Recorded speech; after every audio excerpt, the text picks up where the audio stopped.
Crooked ass banner. Crooked ass banner. Hold on. I don't have to. Maybe that's better.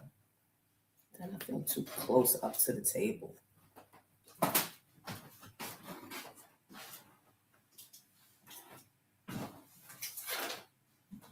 Let me see if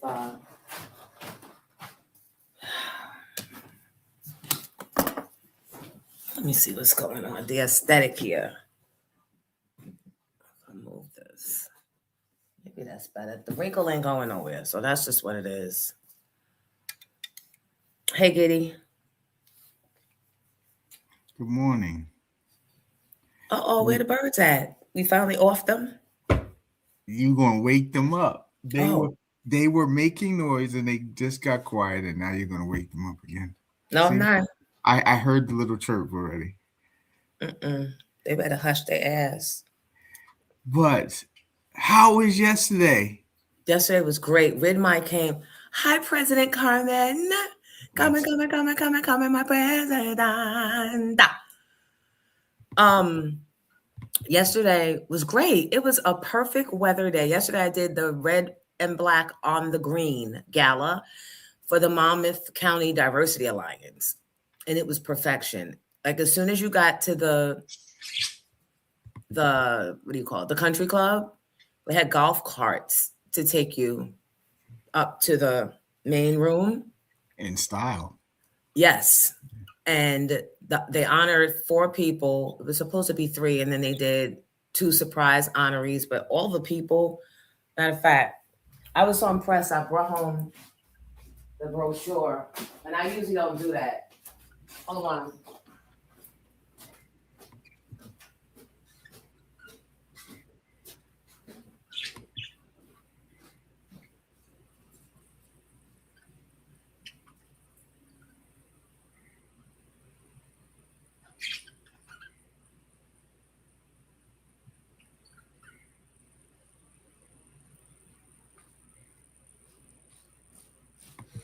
It's like we got greatness living right next door to us. And we probably don't even know who our neighbors really are. Because they look, when you see them at the bus stop, when you're dropping your kids off, hold on, my lighting is really bad. That one is too bright. That might be better. I can't see. Oh, that I like that better, but let's see. Do I look dark? A little bit, but you wipe your camera off a little. It looks a little blurry, like it might have a smudge on it. Is that better? That's better for the blurriness. But you look fine now. All right. So yeah, these people, Kevin Dunbar, his niece died in 2022 in a tragic car accident with a cousin and a friend, and he started a business or an organization called Kanae's Project No Name, just to keep the niece's name alive. And Shatira Porte, Margaret Rogers, Vernon L.S. Smith, you guys might know these people, and State Senator Vin Gopal. He was there to give the awards to these outstanding individuals of Monmouth County. So like I said, you be at the bus stop dropping your kids, or dance school dropping your kids. Your kids have play dates with other kids, and you have no idea what people are going through because they keep the professional steadfastness face on. And then you realize that they have gone through tragedy. I got a little emotional because I said Friday, my mom died years ago, but it was that Friday, this Friday that just passed. And I said, every year it hits me differently. Some years, I have to be honest, I forget because I try to not lock in ahead of time and go, this year I'm going to go to the cemetery, or this year I'm going to light a white candle, or this year I'm going to drink her favorite drink. I try to not plan, so I'm not met with an expectation that maybe that day now I wake up and I'm sad, or maybe that day I wake up and I don't feel like going to the cemetery. So it was a little misty this year. But what I do know is that number one, mommy didn't ask to be buried, and I'm still mad at my sisters for doing that. And two, she would not want me, and I think I speak for all mothers, they would not want us going through the stress just to visit them and put some flowers on the plot that the people at the cemetery are going to throw away anyway. But if it makes you feel like you honoring them, or you keeping a promise, or you're closer to them by doing it, have at it. But don't guilt yourself. Those of you that feel guilty if you're not doing it. That's a great quote of the day. But now that you were not honored on that, we got to remind people of your next honoree. I'm going to jot down. Oh, right. So July 11th. Look at the kid. Hey, the First Lady Award. That is going down at, well, you guys can see. It's West Orange. It's one of the country clubs. But at this one, we're all invited. All you have to do is, I think there's a QR code. I'm not sure. Just take a picture and follow through. And thank you, Ridmai, speaking of following through, because Ridmai showed up yesterday and she was able to be my guest. Now, Ridmai admitted that she didn't follow the directions, so she wound up paying. But she admitted it. She said she didn't want no mess, but she looked lovely. We danced all night. We took pictures. And yes, Natalie, West Orange, the bougie side of Jersey. Thank you, Missy, who, by the way, was the first. She was first this morning. Sorry, I'm a little later than my usual lateness, but we moved the sofa yesterday. Giddy, you can come up for this, Giddy. So you did it? We did it. Oh, okay. It was a challenge. It was Don't tell me the car. No, that was the easy part. So we get there, we had to go to Bordentown, which I didn't mind because it was a couch. I found it on Craigslist. Oh, okay. But you guys know what my favorite color is. If you don't know what my favorite color is, Giddy, I'm going to kick you in your throat next time I see you. Mm-hmm. All right. Whoever is first in the live to remember what my favorite color is will get a prize. Because Giddy, obviously, is not my friend. Of course I am. I'm in my first thing in my head is automatically pink. But pink, nope. Pink. I know it's not pink but I forgot what it was. I know it's not. That's why I said the first thing in my head was pink, but I know it's not that. Oh my God. Obviously, everybody in here thinks it's pink. Thank you, Mimi. Thank you, Mimi. Asia, you're on vacation. Asia, what are you doing? How are you up early? Yes, purple. Purple is my favorite color. You got a purple couch? I got a purple leather. No. A purple what did leather. The boys say about that? They don't care. My kids are they don't care. I got a purple leather sofa bed. For guess how much? Under $100. No one's giving you a sofa bed under 100, but under 200. If they're trying to get rid of it. No, because it was perfect condition. She even had the creams that they gave her when she first bought it to keep it leatherized. Oh, wow. She took care of it. Yep. I'm going to show you. Of course, we fucked it up yesterday, scraping, trying to force it in a door frame that was way too small, only to realize that then it had to come back down the steps and been taken apart. Thank God for Marco. Marco, you in here? Thank God for, give it up for Marco, please. Because I gave up at that point. I was like, let's just throw it away. I literally said, let's just throw it away. Did I not take pictures of the sofa? Wait, let me take. I know I sent it to Asia. I know I sent it to you. Let me go in the chat and find it. Here it is. Nice. Right? Nice. But it didn't fit because I'm upstairs, so it didn't fit and it was a mess. So they had to bring it back downstairs. And Marco was smart enough, genius enough to figure out if he could take the sofa bed out, then they could bring the frame up and then carry the sofa bed up, and then he reattached it. That's what you pay that $300 extra money for moving companies, because they already assess the space and know what has to be done. But when you're trying to save money, you just be like, fuck it. I was just gonna say it was not that much money. Let's just donate it someplace and start from scratch. But Marco was not to be defeated. There we go, Marco. So yeah, so that was a lot, because we went all the way to Bordentown. And the woman that I bought the sofa from, lovely woman, when I first responded to the they give you an opportunity on Craigslist to text. I texted her and she thought it was a scam or a spam. So I had to say, it's not a spam. My name is whatever, and you have this sofa. Is it still available or not? Right.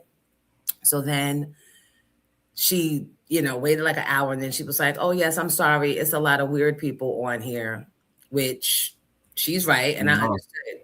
So we start going back and forth, and I sent her a picture of me and my sons, because I said,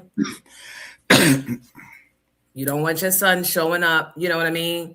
And they'd be like, who's that on the block? And shit happened. So I sent, and that made her feel comfortable. Now, I don't know that it was a white-black thing, but I know I too am crazy about strangers coming to my home. So whatever color you are, I just need to know who you are so I could do my thing and make sure you ain't the killer. But lovely woman. And then when we start talking, somehow Mandami's name came up about him jumping in the pool. I think we were talking about how hot it was. Him jumping in the pool. Did y'all see that? He jumped in the pool with his suit and shoes on. Yeah. So I said, he's from Astoria, my hometown. And she said, oh, I'm from Manhattan. So now we're like talking. I show her the picture of me with Mandami. Her jaw dropped. And I'm like, I guess I'm not, it's not so shocking to me anymore, right? But to people that don't know us, she's like, if you don't mind my asking, how did that come to be? So, very, very, very lovely older woman, very kind. So it was a good morning. And then I had to rush and get dressed for the gala. And the gala was great DJ. Oh my God. They had a woman violinist and David Cross. Have you guys ever heard of David Cross? He's a saxophonist. They were the perfect duo. I want to make sure that this is not the Natalie. Is this the same woman that was at the links? I took a picture of her flyer, because if any of you guys are looking for someone to set off your event, it might be a 50th birthday, something special that you have people coming to, even if it's like a private dinner party. I'm trying to think of an event I can create just so that I can have this woman be there. She sung her ass off. Where did I put it?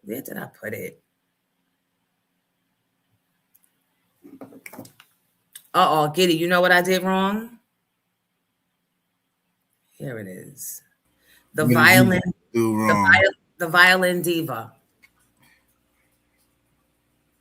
Get that QR code, y'all, if you can. I don't know if you can. She was amazing. And y'all know, musically, I don't give it up for much.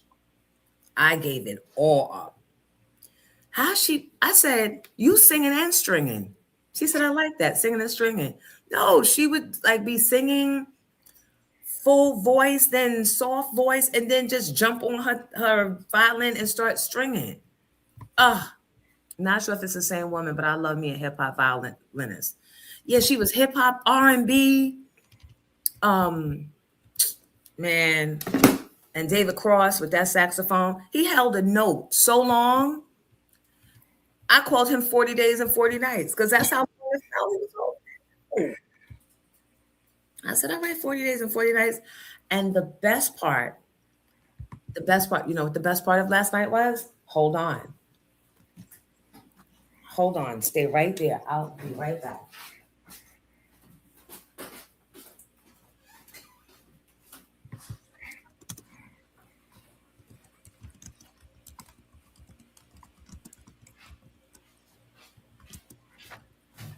Hold on, y'all. And then we're going to do the roll call.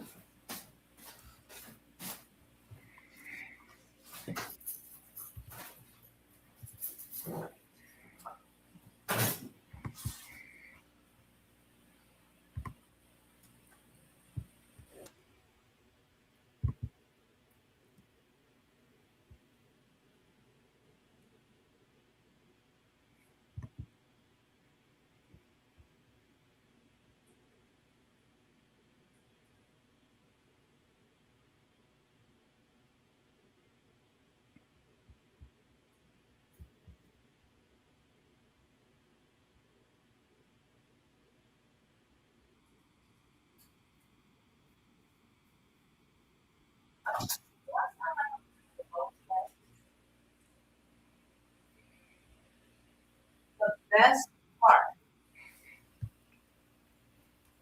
You ready? Ta-da! I won an auction. I was about to say you won that. How dope. That's nice. That's a Marvin Gaye album? Yes, child. Wow. And it has, all right, let me put it down. First of all, this box, this little trunk. That's nice. I'm going to put my ponytails in there. Not this you is the original Wow. Let's Get It On album. The Grownsies in here know you had to sneak and listen to your mother and your father's version. This, my friends, is a portable turntable. Get out. Yup. Here's the thing. I have another one down there unopened and unused. That's purple velvet. But it didn't matter. The presentation was everything. Along with some tune buds and a little pad to write things in. It's like velvet. And what else is in here? I think that's it. That was all I needed, though. So was that a silent auction, or were you like bidding and having to put up your pad? And no, it was a silent auction. You ever been to an auction where you actually had the pad? I have. It's fun. It's no, exciting. But you mean like a digital one? No, a live auction where you put. Oh, the paddle. Yeah. I don't know. Isn't that intimidating? No, it's fun. You gotta go. You just keep buying shit just for the excitement. I bid on 3 things and won all 3, but gave 2 back. I gave 2 back. I gave to the bidder underneath because I was like, I don't need all this stuff. Like I always do that to myself. Like I said, I have an unused, right down there, another portable record player because I saw a Hall & Oates album. And it was in Walmart. And I was like, oh my God, I love all these songs. It brings me back to my teenage years. And then I said, but you don't really have nothing to play it on. But then I do have a record player over there that looks like a Victrola. And then I got the portable one that was supposed to go in my bedroom that I never used. And now I have this one. So we'll see. We'll see. Like fun and excitement. I mean, it was more so the donation of it all. Right. Right? Because paid a pretty penny for it. But the Monmouth Diversity Alliance, the Monmouth County Diversity Alliance, they deserve it. So thank you to the Hornsbys. If you're watching, if you know them, tell them Jonesy said, hey, boo, hey. And next time, thank you, Melly Mel. I want to see you guys at the red and black on the green. Of course, the bitch showed up with pink. Like, I knew I was supposed to wear red, but I have to represent the brand. I have to keep wearing the pink, the pink, the pink for Pink Champs, right? So I might be doing Drink Champs tomorrow or Wednesday. We'll see. Huh? That soon? I missed the message. They texted me yesterday morning. Oh. And but I was fighting with purple couches and red, black, and green Marvin Gaye albums and auctions. So when I get off here, I got to see if I can get some reasonable flights. But I'm sure we got a lot to catch up from the last Drink Champs, right? So, ladies and gentlemen, let me do my roll call, and then I'll tell you what you have inspired. Giddy, did you send the link to our guest? Just did that like 2 minutes ago. Thank you. So our guest this morning, for those I am I'm a bird. I am a bird. When I get on social media, I transform. I have wings. I am a fucking bird. Don't y'all know I tracked down the girl that was on the light post at the Knicks parade in the city that snatched and dragged the white girl that tried to pull her leg, tried to harm her, and then sexually assaulted her and pulled her pants down so her butt could be exposed to the world. I hunted the girl down, and she's going to be joining us this morning. Applaud me. Somebody needs to be applauding me for that. How you hunting people down? Because that's what the fuck I do. Her name is Reds. And she's going to... I hope that she takes this shit all the way. I hope she sues the girl. Number one. I hope I can connect her to a good attorney so she can sue the girl. And I want to hear all of the stories. Have y'all seen that video? It was a girl dressed in orange on a light post. And she was trying to come down. The white girl decided that she wasn't going to let her come down. And the white girl's going like this, talking that talk. You think because you in New York, you a New Yorker. Not if you're not from the right parts, bitch. I'm sorry. That's just what it is. If you ain't have our experience, you're not a fucking real New Yorker. Just happen to live in New York or in the city. She got it. She got her ass dragged. But what I don't like, I'll save it for the interview. All I'm going to say is stop breaking up the retaliator or the responder. Stop trying to pull Red's off of people when you didn't pull that girl when she was pulling Red's foot. Red could have fell and had a concussion. You wasn't stopping the white girl from fucking with her. Now that the white girl's getting her wig snatched back, now you want to be jumping in and pulling Red's off of her. Stop. Miss me with the bullshit. And always be our kind trying to break. So, oh no, Massa going, fuck out of here. Massa already has. So good morning, Reggie. Good morning, Charlie. I am Ms. Kamika, Mo James, Mr. White. Good morning. Asia, how is vacation? Asia is on vacation and on the live. I would have been sleeping in, but Jacob ain't having that. Her son Jacob is the boss of her. He throws popcorn at me. He locks her out the house occasionally when she's acting up. So he probably is up early like, bitch, cook my eggs. Where my sausage at? Judge Righteously. Good morning, Anita G. Welcome to the week. Sharon Shepard and Tim Brown. Al Lane. Good morning. My lovely moderator, Kim from Harlem. Rid my sis from last night. I hope that capped off your birthday week. Ms. Elena, Mimi, Big John, Marcus Martin. You know what I'm going to start doing? Is it shady of me if I start reading the members first? Should I start being shady boots and acknowledging the members first? Or just give the members exclusive content? Me and Giddy decided, Hi Two Girls Mom, that we're going to put back into my Pink Champ interview with Nikki. We're going to put the part that I edited out because I was trying to not be a messy bitch. We're going to put that back in and make it available to our members. How's that? Since it don't seem to matter, no way. Since it don't seem to matter, I'm damned if I do, damned if I don't. I might as well go all in. So we're going to put the messy part back in and make it available to members only. So if you're not a member, I suggest you become one. Dr. Owens. Hi, Disco Nika. Hi, Denise Davis. Hi, Lady in Flight. Good morning. Lady in Flight. I'm going to be needing to find a flight. Might you be able to help me with your discounts? Hi, Chachi. President Carmen. She said, let's get those likes going on this short work week. And don't forget the Cash App and Super Chat blessings. Thank you, President Carmen. Oh, tell Ruby that Jalen got a job. He got a job like an hour after he sent in his paperwork to that job. But thank you both for jumping. Let me tell you something.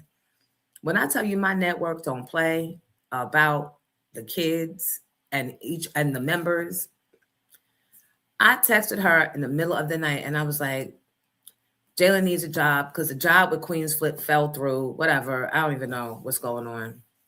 I hope it was real. I'm not sure if it was real. Sometimes I think Flip just don't want to tell me no. So anyway, that fell through. And in 5 minutes, they had jobs for him. And was like, tell him that we're going to talk to this person in the morning. I didn't know that Jalen already had some stuff lined up. And then they called him. He got the job. So, but thank you, President Carmen. Love my Jack and Jill. My Jack and Jills don't play about the kids. You will be working somewhere. Hi, Nick Music, Set in Stone, Tony Blue, and Big Brown Eyes. Oh, Carmen, thank you for the super sticker. Moski, Katara, Tika, Sugar Daily. Hi, Debbie. Sugar Daily. That's Debbie. Ulysses, Christina Mitchell, and Judge Righteously. Donnell is here. Arthur Melendez Jr. Good morning, sir. Nicole Perry. Charlie I Am, thank you for the super sticker. Authentically Lola, good morning. And Tegan Gal, Big R with the bars. Big R, we're going to have a good time with Reds this morning. No? Natalie, gorgeous. Shakira, and who else? Thank you, Miss C, for the super sticker. Let me put the comments on. Hold on. I'm in Boston in between flights, just checking in this morning with my grownsies. Oh, thank you, sis. Thank you, Big R.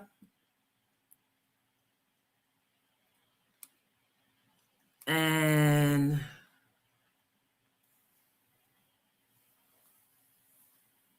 done by D Media. Orange or green. Never heard it, though, before. Let me see. I'm so far back in the thing. Sherelle, did I say good morning to you? Hi, DJ. Is that DJ Bouquet? Bouquet? Good morning. I'm sorry. I'm so behind in the scroll. Then went out to the car. Hi, Eric. Eric Jenkins. And Curvaceous. Jet Black Straight. You got Che Bella. You guys give me the reason for logging on every day. We get more and more. Hi, Stephanie B. We get more and more of a community every day. Thank you so much for showing up for me. Elaine Williams, good morning. Backstage Live, good morning. And Mikhail Whitaker, good morning. Is Jodeci here? And where has, hey Melly Mal, where has Grayson Media? Where's Miss Grayson been? Hi, Chat Girl. Hi, Moon Girl.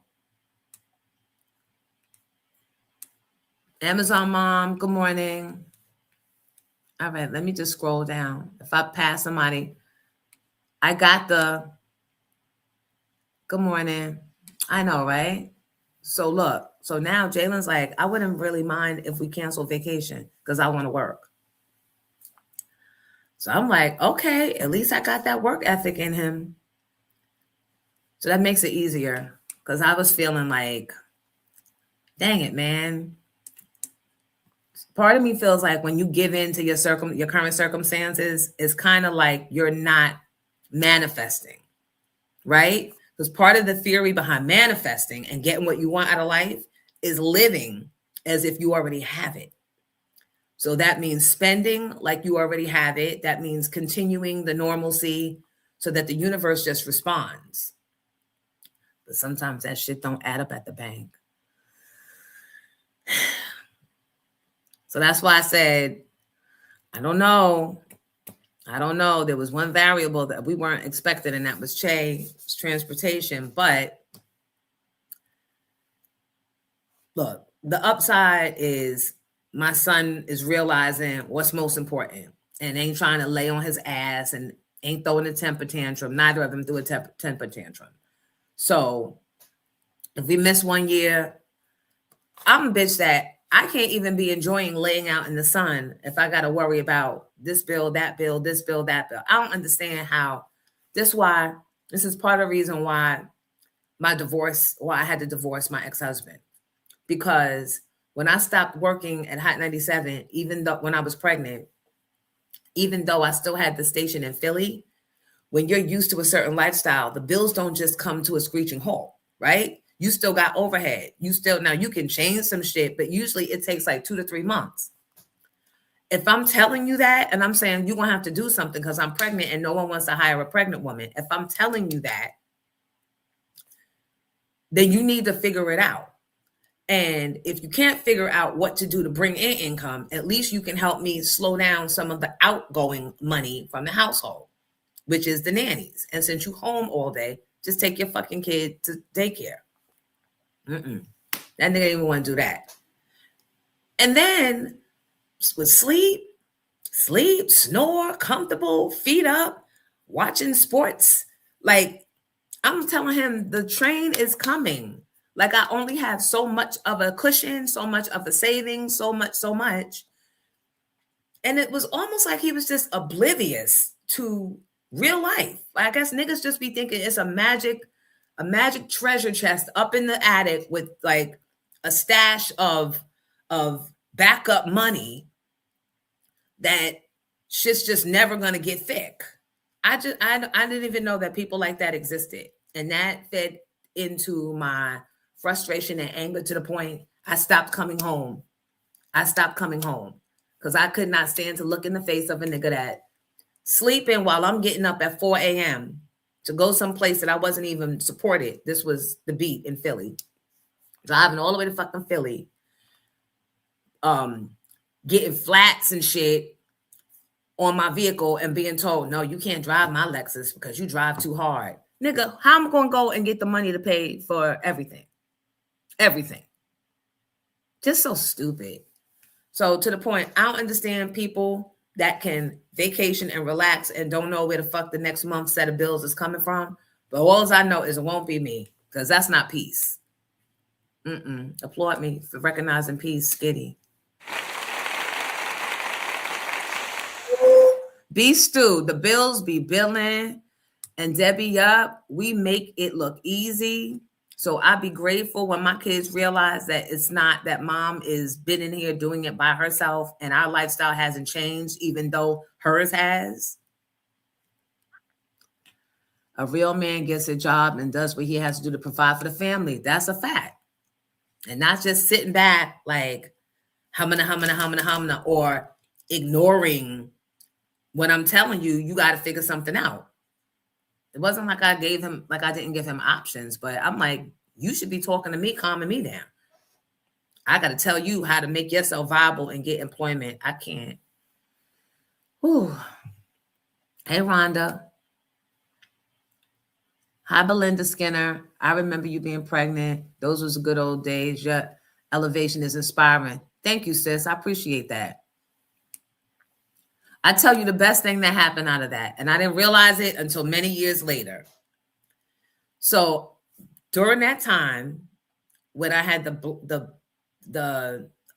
Hot 97, this was between 2004 and 2008, and then the station in Philly hired me back. So I had 2 checks come at the same time. So I was like, I feel safe enough to buy a house now, because I just never felt safe enough to buy it. I always get like real nervous because that's like a big commitment, right?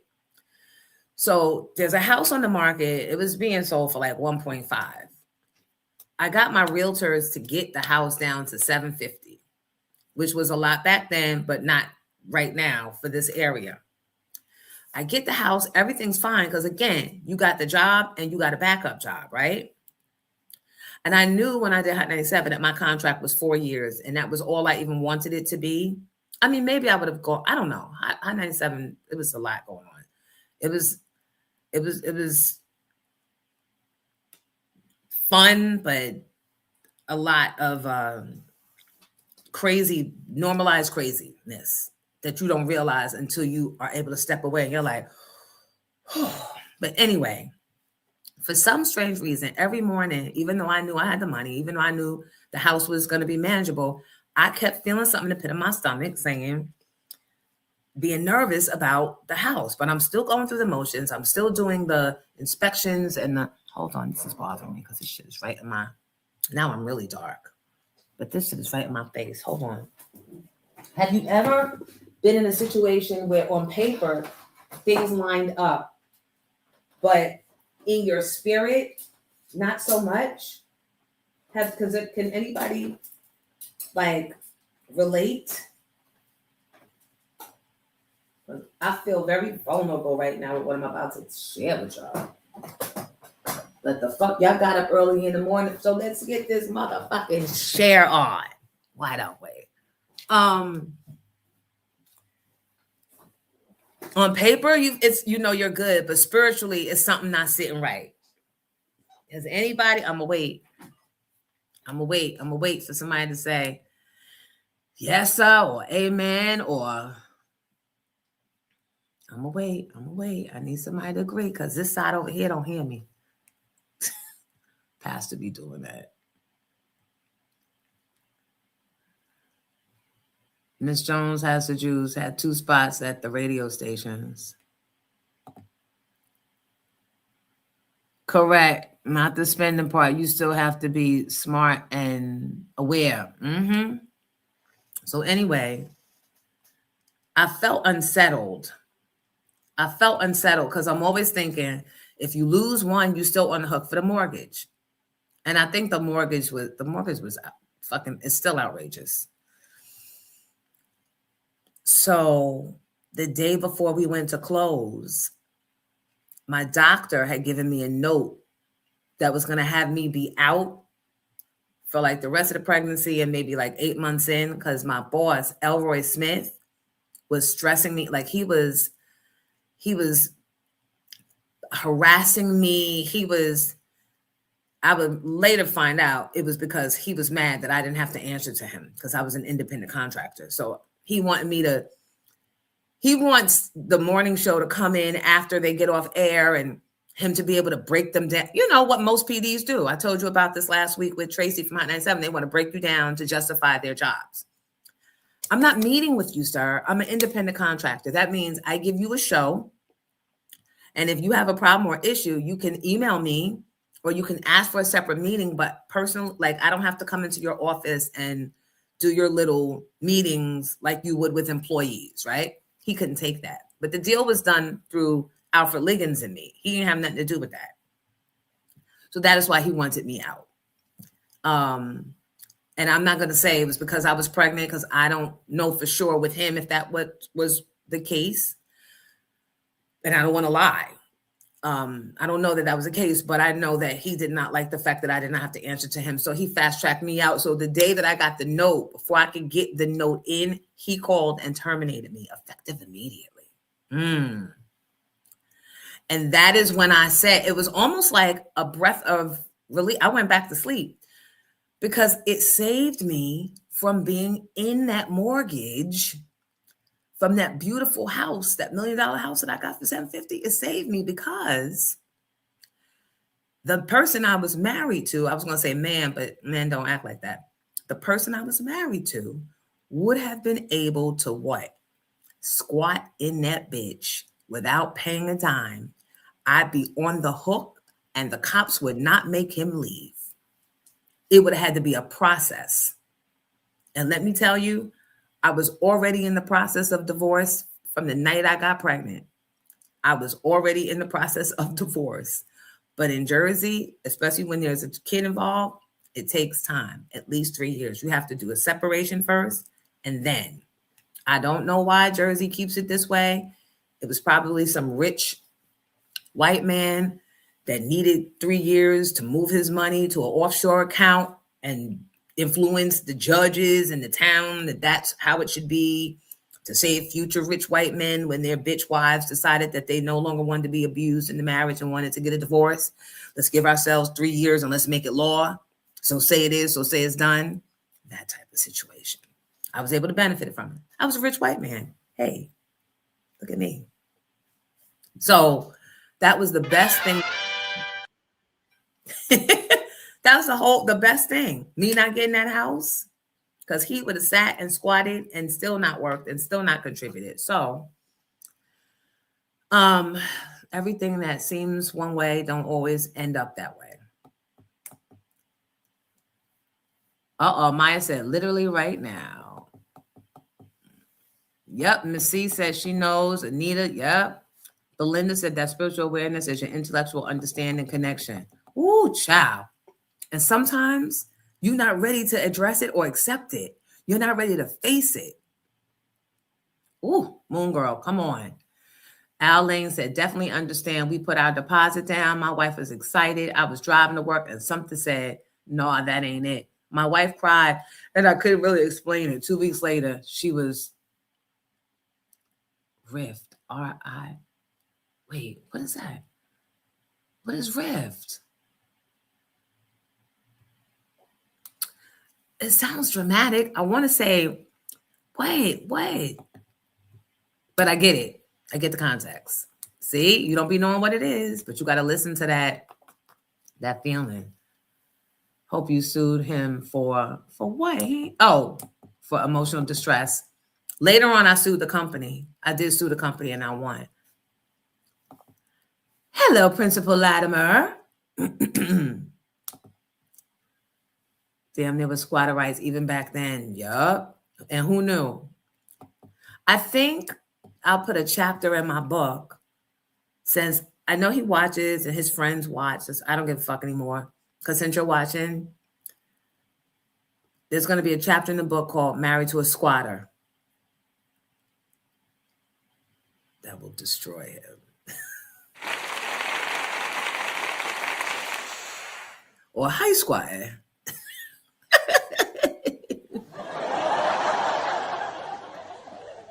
I never knew that men felt okay being this way, but now I see a lot more of it where guys set out to be that guy, especially if they got a little bit of cuteness to them, a little bit of muscles.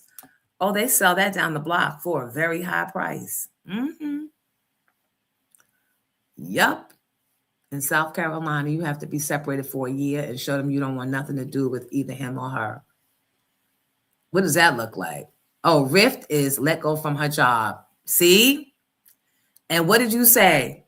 Did you say, see, you was doing all that crying and fussing, and did she give you the business when you said no about the house? How far did it go? Reduction in force in the workplace. Ah, got you. God always going to show you the way. Chakra, I agree. Sometimes we just don't have our listening on.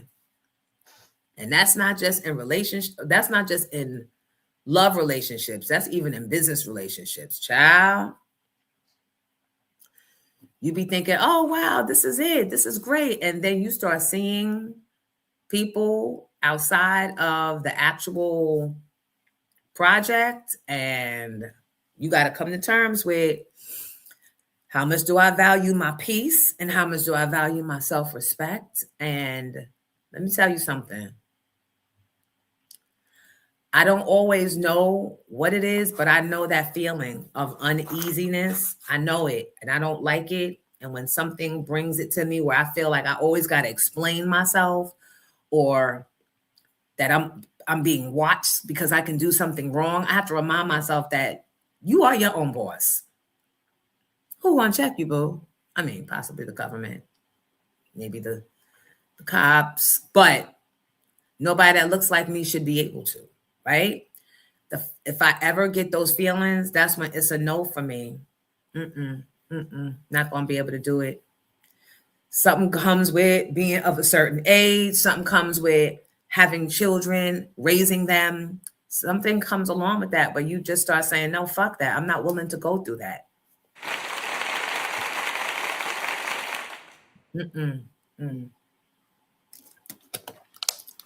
My friend Marco came through with a job for Jalen. I reached out to Marco too. And it was, I don't even know if I told Jalen, it was picking up garbage or tossing garbage, something. And I told Marco, I said, that was my first job, picking up garbage. All my friends had the cushy little Martin D. Porras center jobs or the camp counselor jobs. And my ass was out in the fucking blazing sun of Astoria Park where there's no fucking shelter from the sun with a picker and a hefty bag.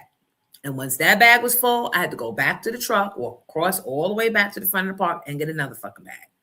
And people were very nasty. They would deliberately drop things in front of me and my coworkers just because we were Black kids and they were treating us like trash, picking up trash. But I did it. I did it for that whole summer because more than anything, I wanted to have my own money. I wanted to buy my own outfits that my mother and father would never approve of, but because this is my money, I can buy what I want. Y'all know them conversations. I ain't buying that. I'm not buying you that. You don't need that. So I had to pick up trash. So I say now, that's just something I wouldn't do. I'd figure something else out. But back then, I did it. Back then, I accepted certain treatment. Because I felt like for whatever reason, it's okay. Because, once you accept the treatment, you're going to get to the bag or you're going to get ahead. Not no more. I'm just certain things I'm not fucking doing. I'm not taking disrespect. I'm not going to take people. You already know if a person already has their mindset about you, all it takes is just a little misunderstanding and they already have made up their mind about you. That I knew it. She's nefarious. She's this. She's that. No, that means that's who you are and you think everybody is like you.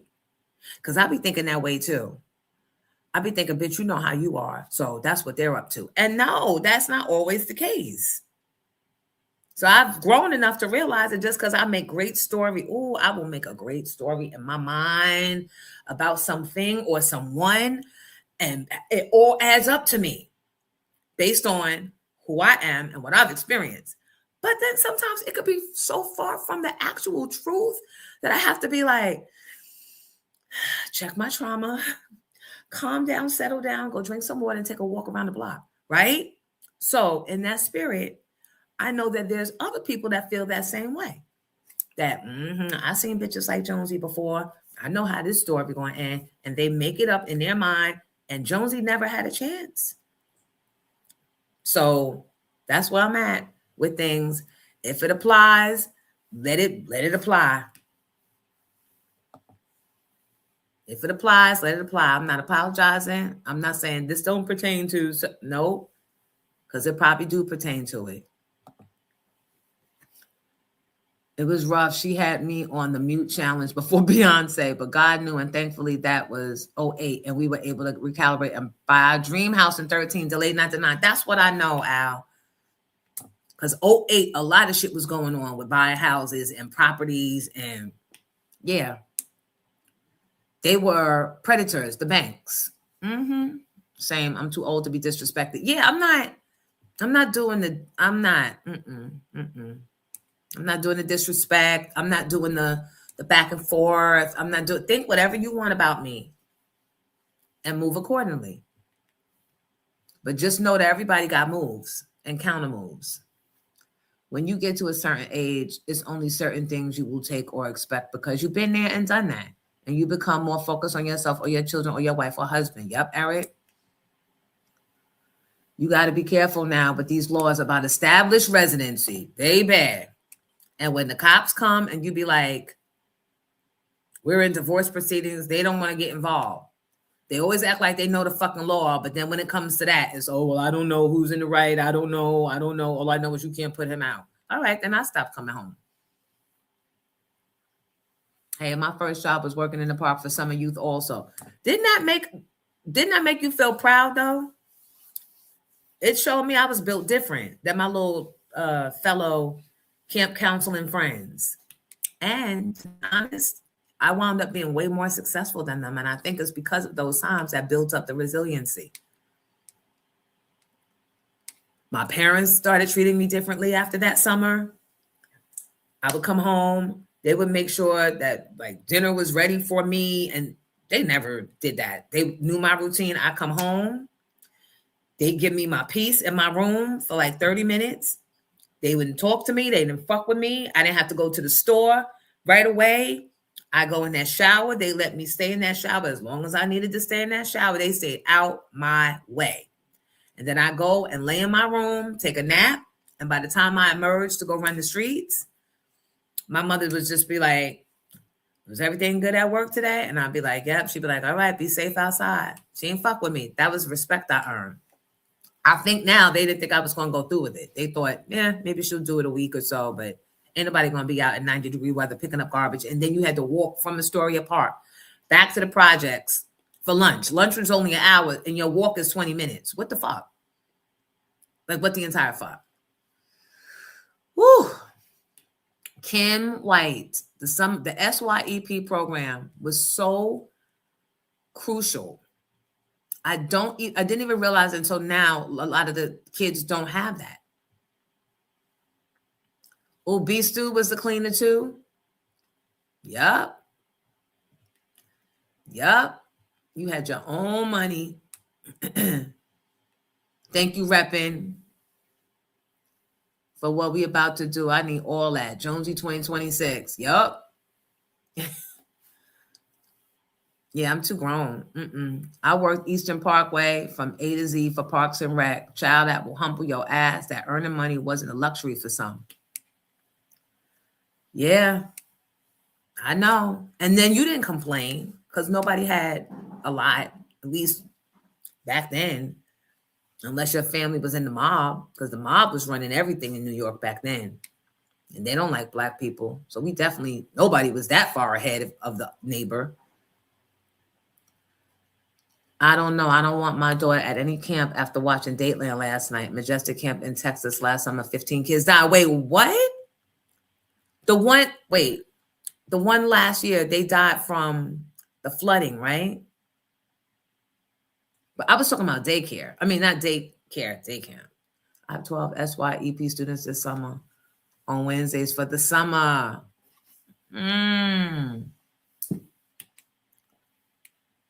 Do they still have summer work programs in high schools? I don't know. But what I will say is that there are way more job opportunities outside of SYEP also. Like there's even online jobs for the kids. So I think there's more opportunities, maybe not SYEP, but there's like for him to be able to go and get a job online. And I'm telling him, go in there. I'm telling him, go to Bottle King. I mean, it was a little selfish. Go to Bottle King. Go to the, shut up, Giddy. They're always looking for stock workers. Go to Total Wines. Me and my girlfriend got our kids going into liquor stores for our 20. And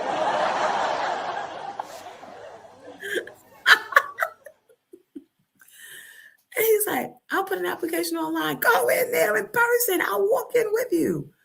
Shoot, that's how I got my job working across the street in the supermarket. My mother walked my ass right over there. Apparently, she had a rapport with the owners of the supermarket. And my mother was well respected in our neighborhood, minded her business, but was, about business. So when she brought me over, and they knew all her kids were like smart girls and tried to keep their heads down and stay out of miggity mess. They wanted to meet these daughters. So she brought me over and they hired me on the spot. Hey, Dion. Hey, that was my supervisor, Dion. And that was one of the best jobs I had because it's literally right across the street. How you still late though? Like literally right across the street. And cashier at the Met Food. And when I would come home from college, I call them a week before to put me on the schedule. And that was my job during college. I did the same summer youth program in Philly. I loved having it, earning my own money. Yes. The flooding. Yeah, that was crazy. That was crazy. And my kids have gone to sleepaway camp too. I don't even know what I worked since I was 14, not because I wanted to, but because I needed to. Yeah, Pixie, welcome to the party. Flute Bay. I remember I used to pay for my school clothes with the summer work program checks. We'd be right on Jamaica Avenue. We go from, you had to pick your check up at Aviation High School, and the doors for that opened at 9. We would be out there at 7 a.m. The kids from Astoria Projects. We would be out there, at least from the bus stop building. We would be out there at 7 a.m. sitting along the fence waiting for them to open the door so we could be the first ones in and beat the line at the check cashing place.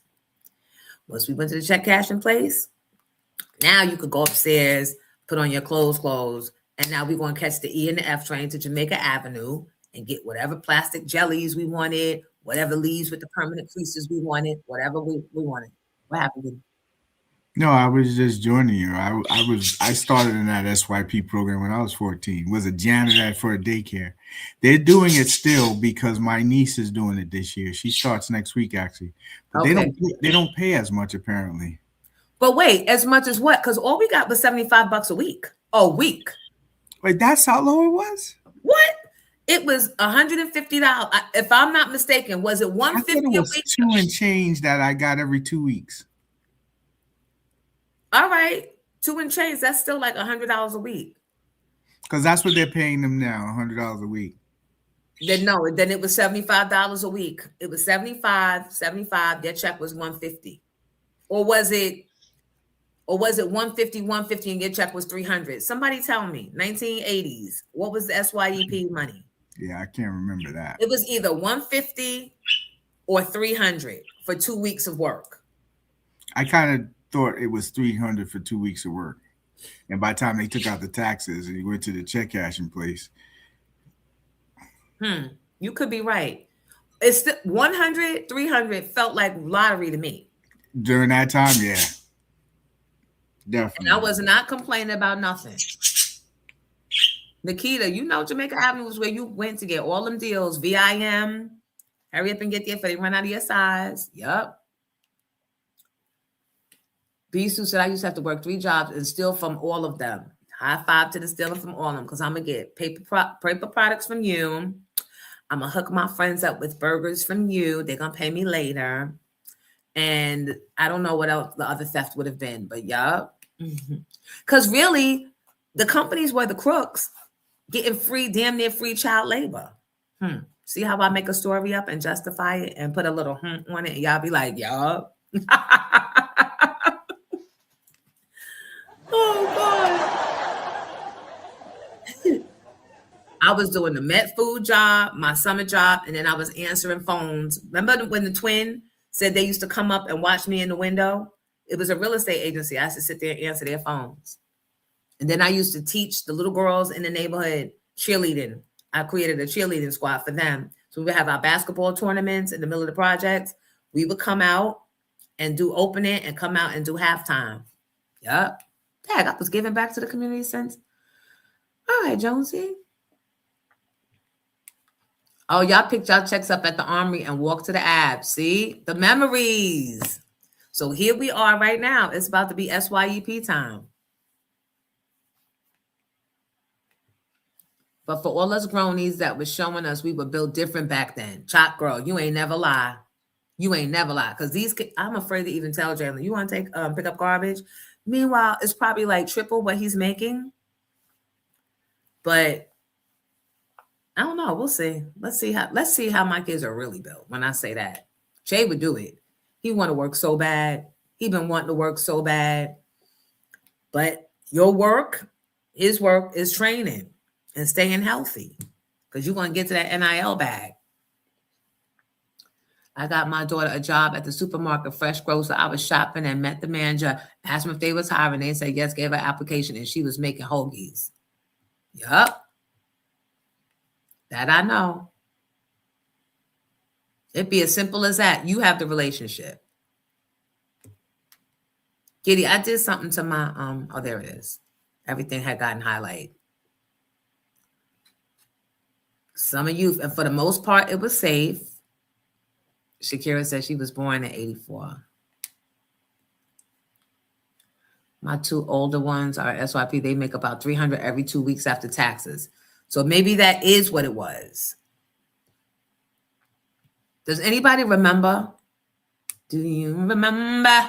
Oh, I worked at McDonald's and Wendy's summertime. Me too. I worked at Wendy's on 34th Street after school, 14 years old. And then I worked my SYEP. And then it got to the point, I think when I turned 16, because I probably wasn't even supposed to be working at Wendy's at 14. Those jobs you couldn't get until you were 16.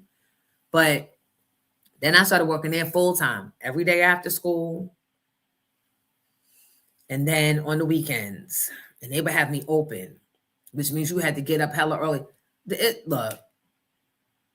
So when I say now I'm tired and certain shit I'm not having and I'm not doing, I'm just not, because I've done it. And I shouldn't have to repeat it. And if I do, then my problems are bigger than that. My first job was rack room shoes at 15. And shout out to all of our young sons and nephews that actually want to work, that are trying to do the right thing. Oh, Gert Small. I remember Gert Small. You said I was taking money. My manager at McDonald's was stealing out my register. No, Burger King was stealing out my register, and I did not know. And I was blaming myself. They kicked me off a register and put me on trash. And nobody knew why my register kept coming up short. Her name is Michelle. She probably ain't here now.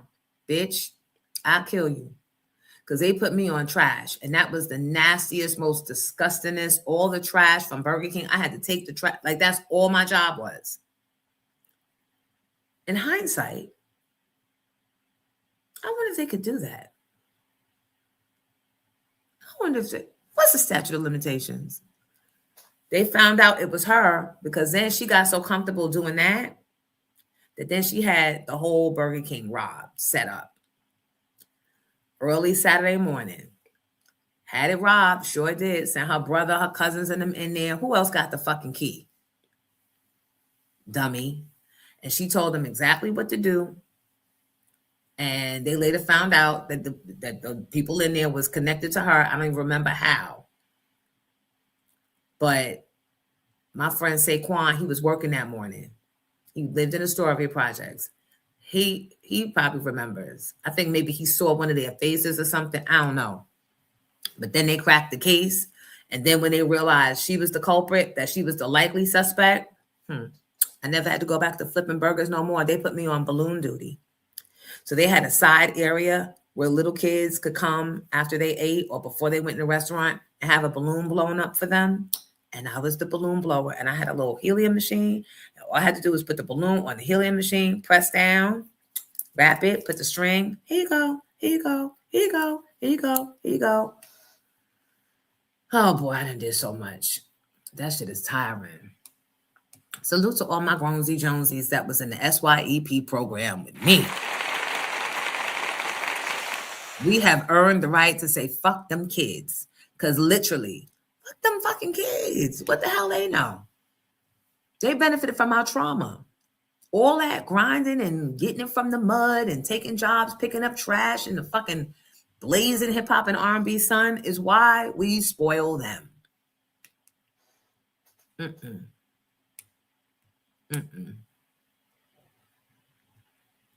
So, all right, let's get into some topics. Let's see. Let me go on my notes. Oh, boy. Big Tigger. So, got arrested. I think we talked about this last week. Got arrested. All the spinning that he tried to have the wife or the girl, whatever wife do with he didn't hit me. I never say he hit me. Everything is captured. Everything. That's why we always say stop running to us on social media, because everything is captured. We had to do some digging and some searching and some searching and some digging. but we decided we would take it back. Giddy?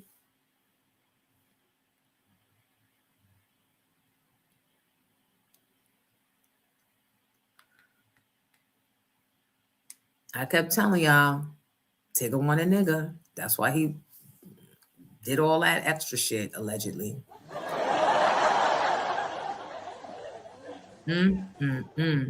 People gonna find the pictures. They gonna find the pictures. I'm just gonna let that sit there. I'm gonna let that sit there and marinate.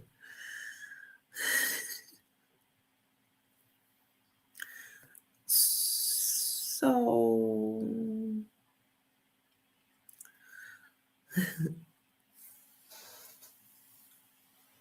I'm just saying, it doesn't mean anything necessarily. Hell, I went to high school with boys that could pull their legs back like that. But then again, they were supposed to.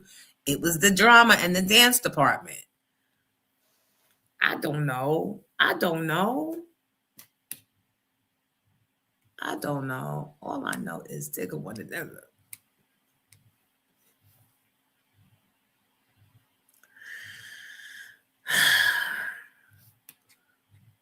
I'm going to go to the comments and I'm going to let y'all loose. Belinda says stretch. 1, 2, 3, 4. Can we get 70 more likes, please?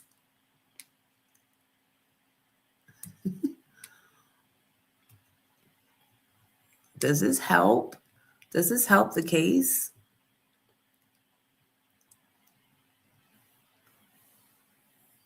How you posing? How you playing? Stretching for Diddy. Y'all said it, not me. But I think because I say it, it be sounding like it's my thought and my comment. I don't care. I'm going to keep on saying it.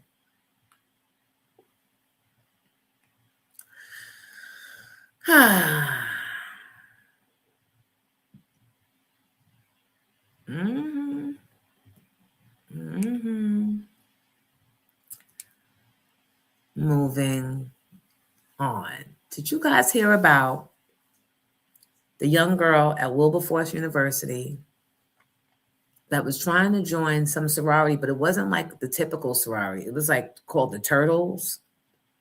And they forced her to drink a bottle of liquor, the whole bottle, and she died. I thought automatically, I just assumed that the masses of social media would be on the side of the girl and her family. Not so much. I think the bots of the world are jumping in and trying to sway what we know to be right. I think that the bots are trying to control the digital space so that what we know to be right, what we've been known to be right, now is open for questioning. Why would they say that the parents are responsible and that they should not be able to sue? Why would they say that? What are you guys' feelings on this? Giddy, is there any... Oh, he left. I was going to say, is there any audio on it? Thank you, Moon Girl. Thank you for the second super chat, Moon Girl. I appreciate you. Yeah, Moby Jackson. Galactic Barbie, yup. We ain't even get to the BET. Child.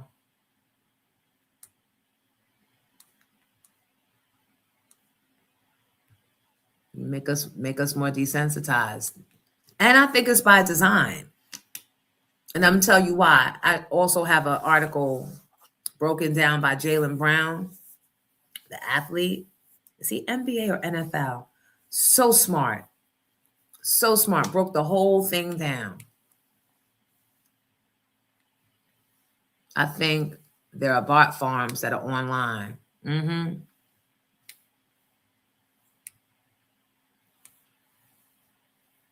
It really feels like Twilight Zone. Yeah, like everything we know It's just,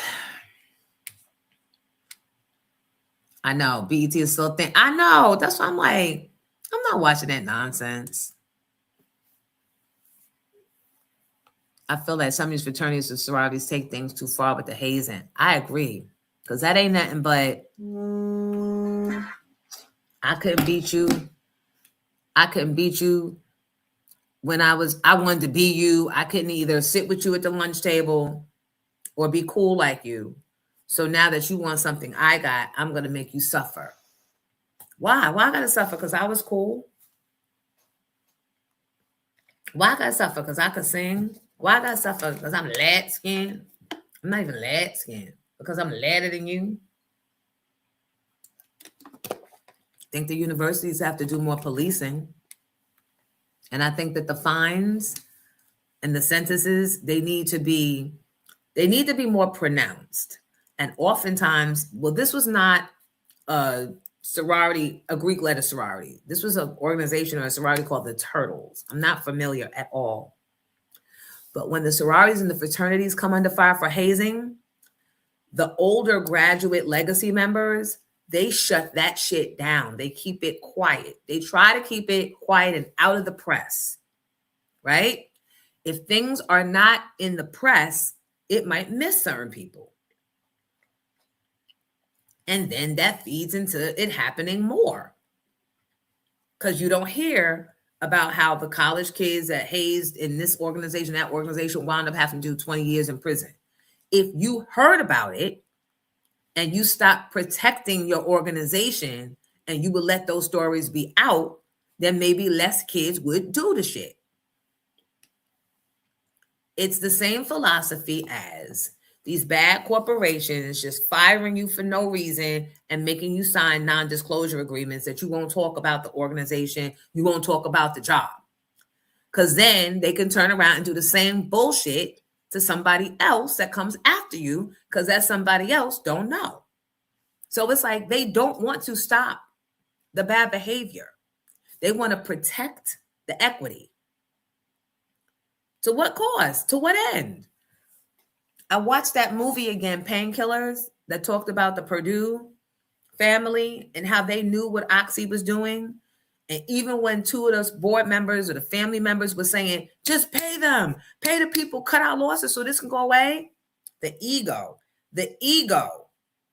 and the no, I'm not going to acknowledge it. No, I'm not going to pay anything. It'd be the ego, and then it'd be the, let's just pay them so we can get back to the fuck shit. Just pay them, apologize, and let's get back to the fuck shit because there's so much more money to be made in these other areas of people that don't know what's going down here.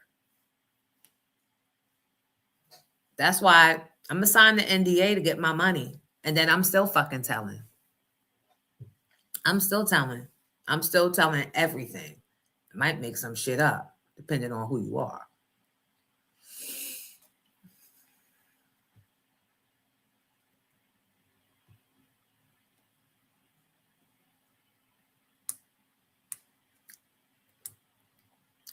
Speaking of which, I'm glad that you guys agree that it could be bots positioned to create doubt with this Twilight Zone shit. Shit we know is right or wrong. Which brings me to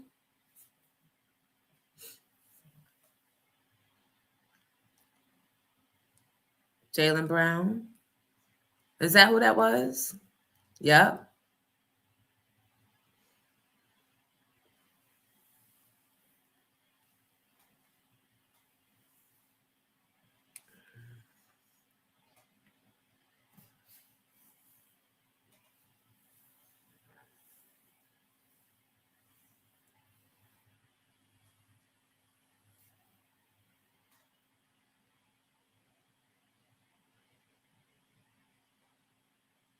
Engineering.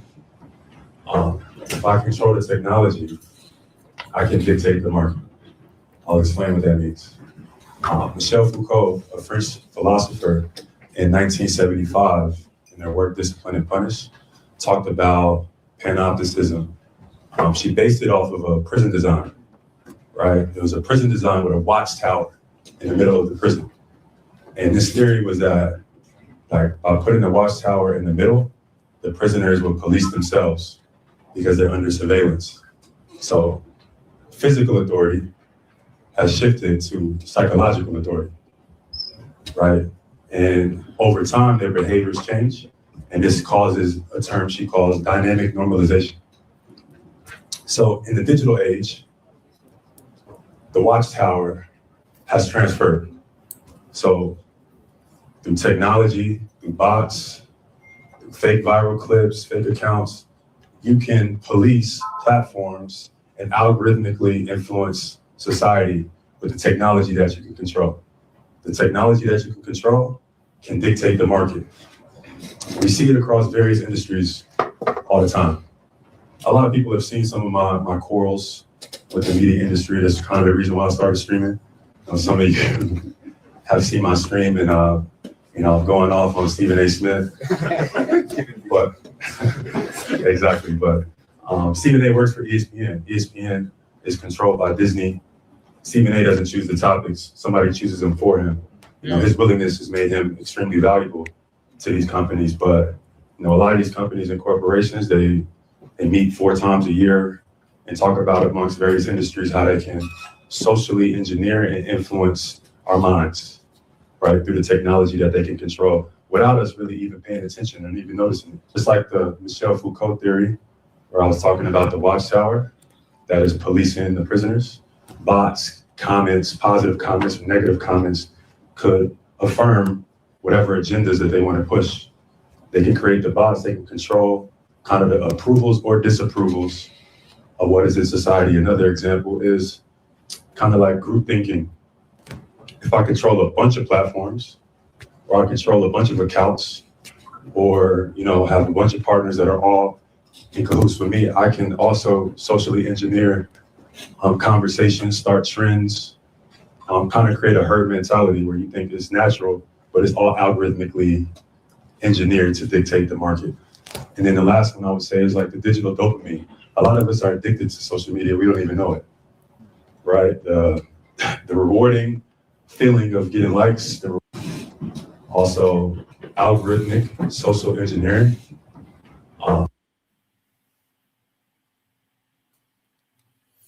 Digital dopamine. Guilty as charged.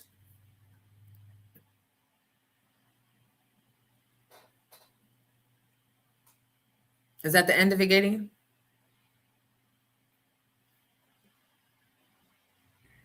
Yeah, it seemed like it started over again. So it seemed like it went into the loop that was starting over again. Okay, well, we got the gist. It ain't just us. It's actually a thing. D.L. Hughley, he's becoming my spirit animal. Please play his comments on Stephen A. Smith, because Stephen A. Smith is totally what this guy was talking about.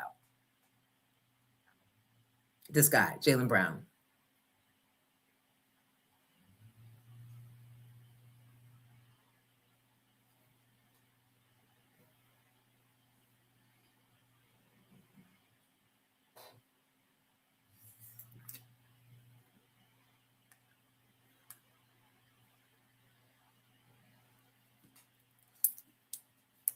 He is absolutely way too smart to just wind up saying these things and doing these things and taking these positions. He's way too smart and way too... Stephen A. Smith. But I got to tell you something. As much as people may have been abhorred by Donald Trump's statement weeks ago, talking about how black folks, he's hearing that black folks find him relatable because what he's going through is similar to what black Americans have gone through. He wasn't lying. He was telling the truth. When you see the law enforcement, the court system, and everything else being exercised against him, it is something that black folks throughout this nation can relate to. This is also Stephen A. Smith. Carmelo Anthony murdered Austin Metcalf. There is no other way to slice it. He said he put his hands on me, as in Austin Metcalf. He put his hands on me, so I stabbed him. That's not justification for killing someone. So Trump, the 34-time convicted felon, who was once the president of the United States of America, and who at that time, the time when he went on this diatribe, Stephen A. went on his diatribe, was running for president again. A felon can't even vote, but he could still run as a 34 count felon. He was tried by a jury literally of his peers. In addition to that, he was found guilty of sexual battery. He appears in the Epstein list 38,500 times, which is more than Harry Potter appears in books that are named after him. He had a school that closed down because of fraud. He had his charity can't do business in New York because of fraud. He actually was able to pick some of the judges that would handle some of the other cases he was involved in. He was the most powerful man in the world. And you feel like we can relate to him because the judicial system treated him unfairly, and we could relate to that. When historically has anybody who was a billionaire, who was a former president, who was a business magnate, ever been treated fairly in America? But you feel like black people can relate to him. But Carmelo Anthony, the 17-year-old kid who was found guilty by an all-white jury in the South, we can't relate to him. We can relate to the adjudicated rapist, the people who are associated with pedophile, the fraud, the felon. We can relate to him. The judicial system is unfair to him. But the 17-year-old kid who was tried by a Southern jury, an all-white Southern jury, we can't relate to him. That is why black people don't take you very seriously. That's why, that very reason. If your head were any further of white people's ass, you would have to be an enema. So this is... We know. That's what I am proud of.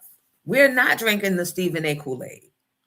We are well aware. We were quick on that. We were very, very quick on that. So that we deserve to be celebrated for. What Stephen A. is doing. Everybody is on Stevie Wonder season. He's trying to align himself with the shirts so that he can continue to get paid. And speaking of which, that's why Target is using Jay-Z to try and get their old thing back with us. Wrong button. Yeah. They think that by using another black heralded image, Jay-Z, and bringing his album into their store, that's going to bring we into their store. And I'm proud of us for, again, seeing the wool behind that shit. So before I give Jay-Z a hard time, let me just say this. Target want that old thing back. Target is outside with a boombox like, please come and holler at me. Please take me back, black community. Target is not just outside with a boombox. Target is on its knees with roses. Target is like, now how do we win the black community back? Put DEI back, or we just say, hey, you know what? We are 4 black women. They say, you know what? They want reasonable doubt. That's what they want. So here's the story. Jay-Z has decided to collaborate with Target for the 30th anniversary of the re-release of Reasonable Doubt. So the issue is not simply that Jay-Z is making money. We all want black people to win. The issue is that Jay-Z is becoming the intersection between black boycotts and corporate progress. It is becoming more than apparent that when major corporations have challenges connecting with the black community, the response is to call Jay-Z. But the problem is when they call Jay-Z, Jay-Z does not have the character or the resources to make the call worth it. If they are calling someone with power, then that power should be leveraged. If Target says, we need you to help us talk to the black community, we need to partner with you, we are trying to restore this, we are trying to fix this, Jay-Z should be able to say, okay, I like the idea, I'm open to it, but do me a favor, figure out how can we collectively and collaboratively get 600,000+ black women back into the workplace. And if the Target says, that seems like a big thing to do, the response should be, well, you have the resources to do so. So tell me what could happen to get 500,000 women reemployed. And if you can come back with that, then I will figure out how to release my album through you and work with you directly on repairing the relationship with the community. We do not have that. What we have are people who are willing to show that they are in support of black consumption, but they are not in support of black construction. That is the part that is not being discussed. Black people are constantly being asked to consume, buy the album, support the brand, watch the game, stream the music, go to the store. But when it is time to build something structural for Black people, the same urgency is not there. And that is the issue with the Jay-Z and the Target moment. It shows that corporations know how to use Black influence to regain access to Black dollars. But that influence is not always used to demand something meaningful for Black people in return. So the question is not whether Jay-Z has the right to make the money. We know that he does. The question is, when corporations call powerful Black figures to reconnect with the Black community, what are those figures requiring in return? Nothing. I'm Madam President with a Z. I am 100% politically incorrect, and I decode money, power, and culture because ignorance is expensive. I also have a beautiful community. I am all. Yeah, we don't need all that, but thank you. I agree with her points, and I agree with everything she said about how they know exactly what to do the right thing and choose not to. And we give them license to continue to abuse us. And they're stupid if they think that we just want to blindly follow Jay-Z and blindly follow Beyonce and blindly follow Cardi B. And this is why I say, stop being a sucker to these artists that don't give a fuck about you. Now, I do believe at some point the shirts are going to get to Cardi. I don't know how effective it will be because typically the shirts have to humble you and take something from you. After they've built you up, they humble you. It's almost like pledging a sorority, what I've heard. They humble you, and then they want to build you back up. And then in that, they're like, you want this old thing back, right? Then we need you to go out and do music and degrade your fellow women and talk about this and talk about that. And because you are like, you go and do it. So we got to be careful. You can like their music. You can even go to their shows. But as far as like buying into anything, all them long videos that she be doing when she be trying to talk and sound profound and because we don't come from the same place. You are very entertaining and maybe not in the way you think, but I'm definitely not taking a doctor reference from you or a school reference from you or any reference that affects my life in a real way. I'm not listening to dumbass Beyonce, country bumpkin ass. I'm not. She trying to leverage Jay-Z's hair. I think I made a comment and added her and Jay-Z and said, I knew it was just a matter of time before you was going to leverage his hair with that bullshit hair shit she got going on. The two of them. Like, it's comical to me. I don't think either of them have a college degree. Blue will be the first one to have gone to college. If Beyonce has one, it was honorary. You can listen to her and tell. So why would I listen to for critical thinking from any, like, no. And it's kind of insulting that they think that we think that these artists, and some of the artists are critical thinkers, but that those two, like, what? That's why somebody got in their ear on their financial team and told them it was a good idea to pay too much money to overpay for a house, and now they're trying to do concerts for $1,000 a ticket because they had to take a second mortgage, allegedly. Nope, not I.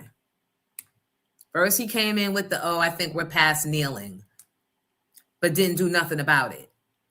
Those were talking points that someone on the shirts team gave him to say. Ciao. I'm putting up your comments. That's all. Just reading and putting them up. They have meetings about us. The shirts have fucking meetings about us. Not how to help us, not how to calm us down and shut us up, but how to steal from us, how to slow our progress down. But they don't realize every time, like, you don't get tired of getting shown up. Shirts of America, you don't get tired of being made to look like a fool from Black women. All you did was put a battery in our backs. You took our $600 600,000 jobs. And we know we've always had to work harder. We know we've always had to be creative and be unique with that creativity. This is nothing new. But now what you've done is you've empowered us and ain't no turning back. Because once we start our own businesses and start our own companies and the masses start, then what you going to do? Burn us down like Tulsa? You're already kidnapping us. Did you see the little black girl that got lynched? They're not talking about that.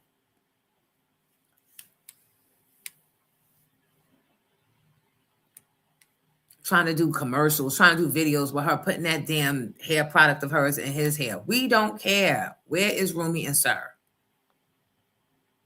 Where them kids at?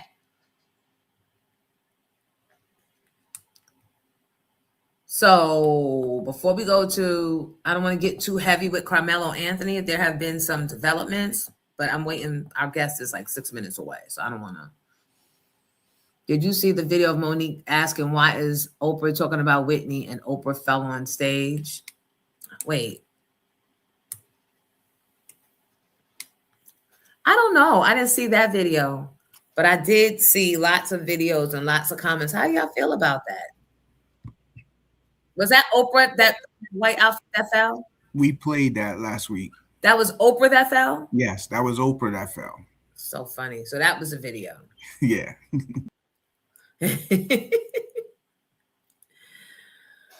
Oh man, she's only talking because Clive is dead.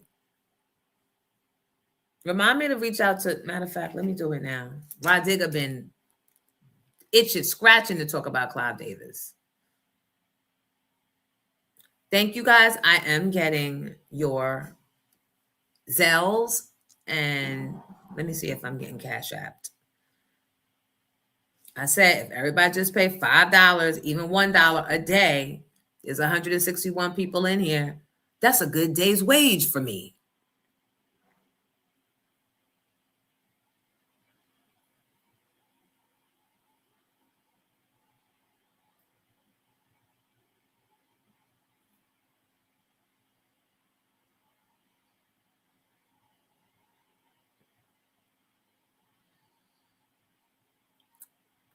Cash App just started to take me down a rabbit hole, but I'm not going.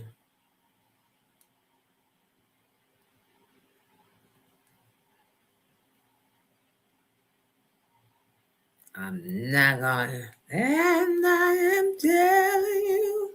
Thank you for the Cash Apps. Yep, a young black girl got lynched. They found her hanging from a tree. We do not hang ourselves. They look at us like we're animals and hold on. Who is that? Hold on. Let me see who the fuck this is.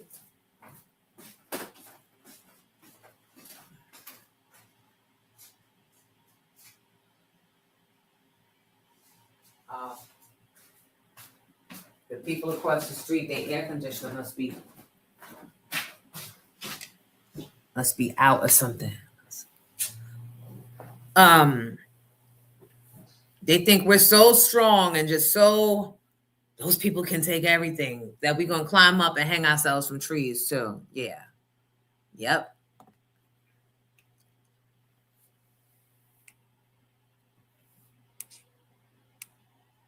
Thank you, Melly Mal. How gracious of you. Thank you. We're going to put this back up because that was fast.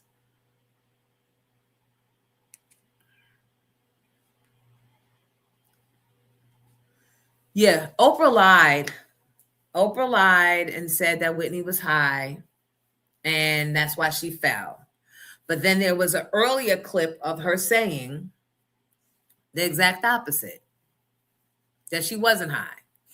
Now you want to lie. Like, I don't understand. Clive is dead. So for you to come out now and lie and say she was high, did you make a pact with Clive that you will continue to, what's the point? And I'm trying to figure out, why would Clive want to make Whitney look like she was a druggie, or what was going on with that? I don't know. Yeah, I don't like Oprah. Not too fond of Gail. Yep, we got to get Rod Digger.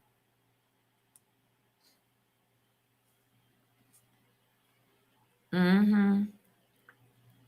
Mm-hmm. Mm-hmm.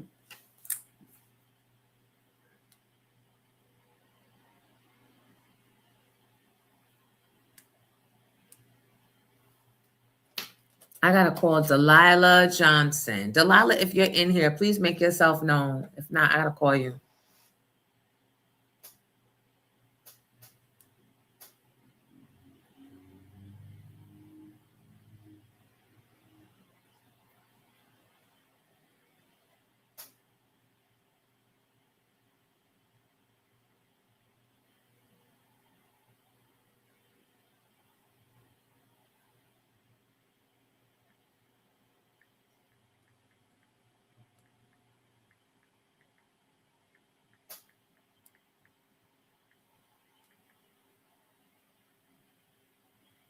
Hold on.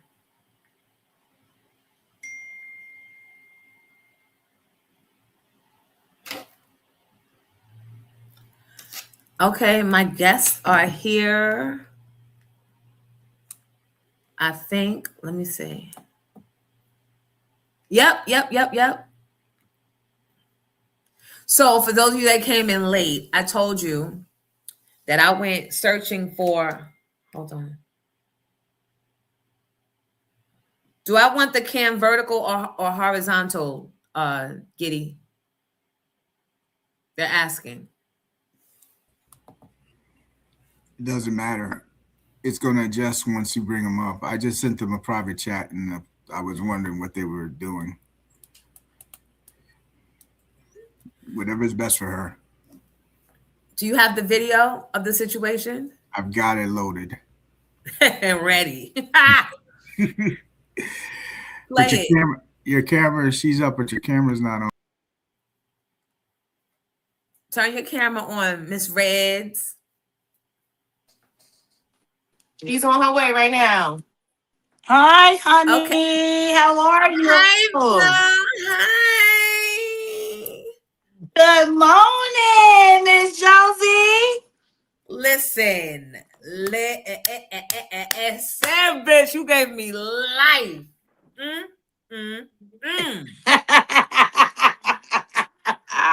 Honey, you were every black girl's dream on that pole that has ever been played in the face of by a Karen. Ciao.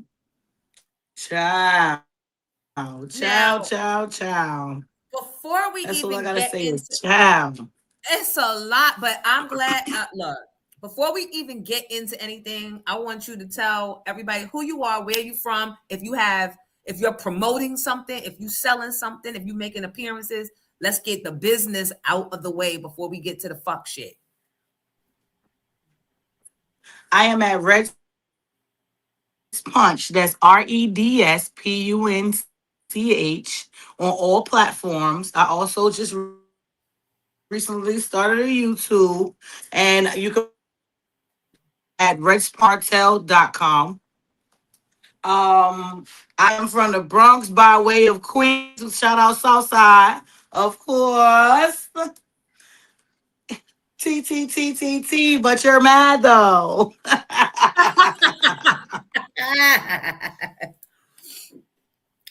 So you're just like everybody else in New York, supporting our Knicks and wanting to be a part of history, minding your own business, taking your own chances, climbing up because you want to be on top and get a look. I guess, is that why you climbed up? What happened? You get to the park or to the street? I went up there to get a picture. I wanted a picture. I wanted to be like, I was there. I was outside. I was lit. I need that flick. Right. So then you get up there. Did anyone tell you not to go, or are they cheering you on like New Yorkers do? Oh, they were cheering me on the whole way through. Because, honey, the crowd was, you couldn't even move through the crowd.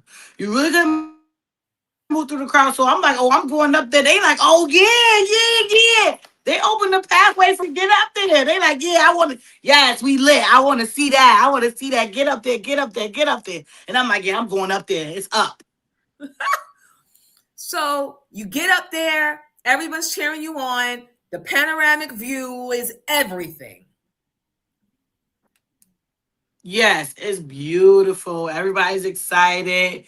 We all Nixon 5, Nixon 5, Nixon 5. It was a vibe. It was just such a beautiful vibe. Everybody was outside. Everybody was excited. Everybody was having their own vibes. Everybody's aura was great. My aura was great. But you know how that goes. So then you get your picture and you're ready to come down. What happens? Child, all I see is her screaming and putting her hands up, like don't want me to come down. And I'm like, I don't understand what's going on. Like, what you got going on? Like, girl, just move. If you don't want me up here, if you didn't want somebody up there with you, wouldn't you move out the way so they can get out the way so you can go stay and be in your position to do what you got to do? So was she up there first? She didn't want to let me come down. Was she there first and you went up further than her? She was like, it's a lot of steps. If you notice, it's a lot of barriers. Like, it's a lot of places to be. Because if you notice in New York City, if you look at all of the videos, it's 3 and 4 people up there. It's more than enough space to be up there with someone else. You understand? I went up there to climb on top. I was nowhere near her. It's a big enough space for a lot of us to be. So I was totally higher than her, nowhere near her. I didn't even have to touch her. I didn't even have to encounter her. But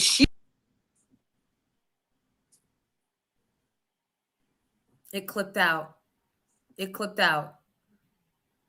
Can you hear me? Now I can hear you. You said, but so what was the last thing you heard? She made it her business to encounter me. So I just want to say we are not encouraging y'all to go climbing up on poles in New York or Jersey or anywhere. But if you should climb up, can you please turn them cameras off, the traffic cameras? Because if you're going to be up there. That's what we should have did, right? Turn them off. Because I'm tired of them tickets, child. Baby, we about to do tonight, there's a national call called tolltrap.com. And we're doing a class action suit because $50 on a $2 easy pass. No, that's, you're not hustling. It's ridiculous. We could talk about that because I don't understand how I have an easy pass and I'm still getting tickets in the mail as if I don't have money on my easy pass, and I pay my easy pass every week because I have to go through the tolls. Yep. And it's like, why y'all double charging me? There's a whole problem with the easy pass system because you're being charged on your easy pass, and then you're also still getting charged in the mail, and they're saying that they don't coincide. Oh well, your account wasn't active. It wasn't active. Yes, it was. It's clearly here, clear as day that my account is active. Why am I getting charged double? Whatever you paying on the easy pass does not go towards you going through there and them sending you a ticket in the mail, so you're paying double. How does that make sense? That's what I know. I'm like, if I bring my Easy Pass thing current, why are you still sending me stuff? I'm not paying you the $50. I'm not doing all of that. If I could do that, I wouldn't be short the $1.25 or prove to me that your system is 100% foolproof and you're not missing me when I'm driving through with money on my Easy Pass. You got to prove it. But correct. Right.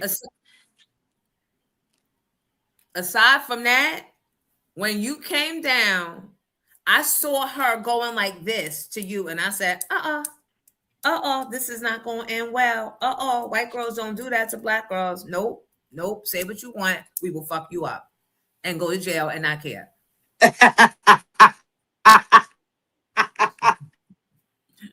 Well, as I was coming down, I don't know if you've seen the clip where I was sitting on the walking man because I was coming down to get my balance to sit on the walking man so I can continue to descend. That's when the young lady initially, that was her first contact with me. She grabbed my leg and tried to make me fall. I almost fell back.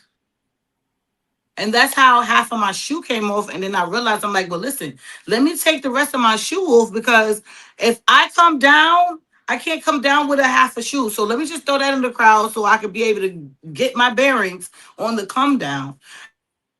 After that, and that's when I was like, enough is enough. Come here. Let me let you meet the floor before I get there. I love that you did that, because she did not see that shit coming. Because she played. As she shouldn't, because I kept my cool. So she thought she could keep bullying me. Go ahead, try. With her little ass. And she looked Did you old see it? as You shit. see it right there, right? Yep. There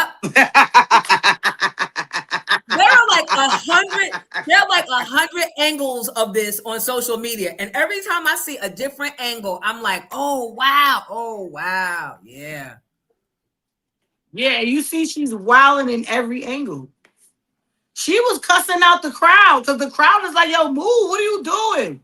Why are you acting like that? Like, you're bugging. Because she wanted to be the only one up there getting attention. Look. Look at her. Bitch. Push me again. Look at her. There you go.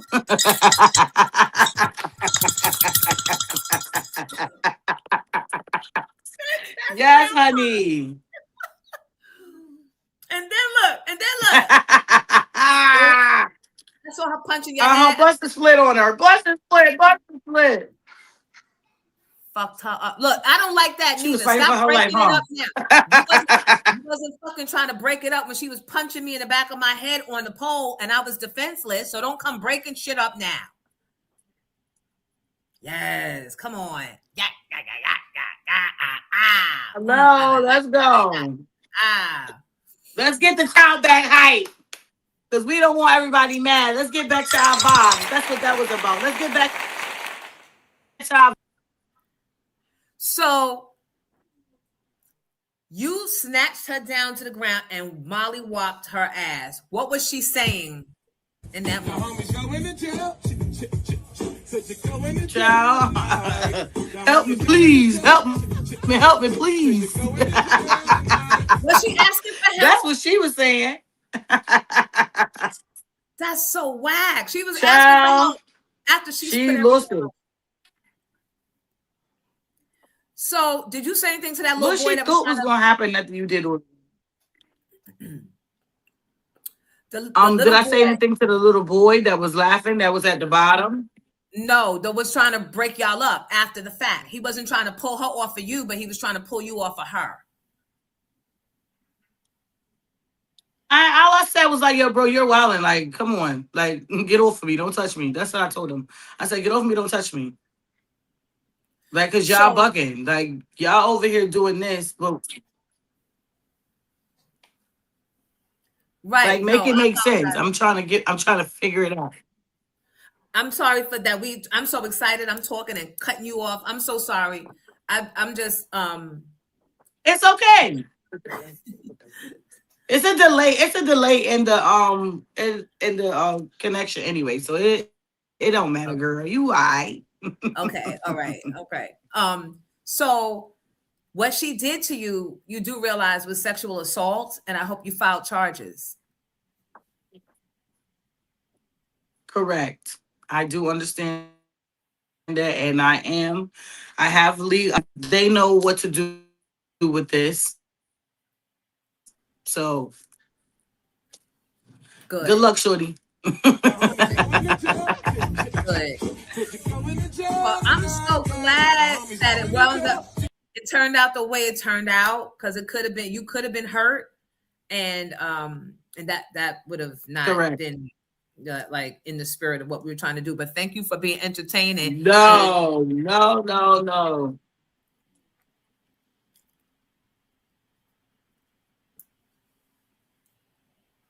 And doing that split. Is the connection still a little choppy? Yeah, a little bit, but we're getting it. That split. Yeah. Where do we learn those skills? Top tier, gotta take it to the top. Gotta take it to the top, baby.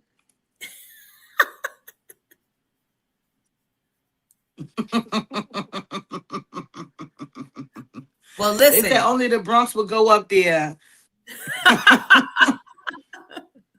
And Queens. Let's not forget the Queens. Hello. Hello. They said do that split again right now.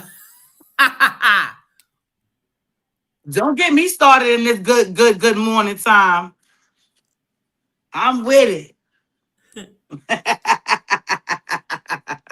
Yeah, that was awesome. I appreciate you. Thank you for making the parade that much more dope, that much more New York, and that ass whooping that much more dope and that much more New York. Hello, because we got to do it. We tired of y'all. We not taking that no more. So y'all can walk around as entitled as you want. Nobody's going for that. Nobody's going for that shit no more. Do you know her name? Were we able to find her on social media?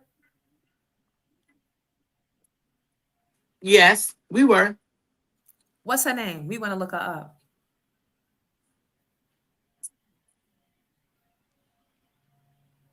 Are we? Oh, huh?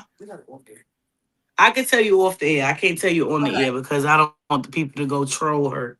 Exactly. And then that could be a problem with me legally. Yup. Smart. So, yup. Tell me when we get off the air, I got you, Bookie. Yup. Got you.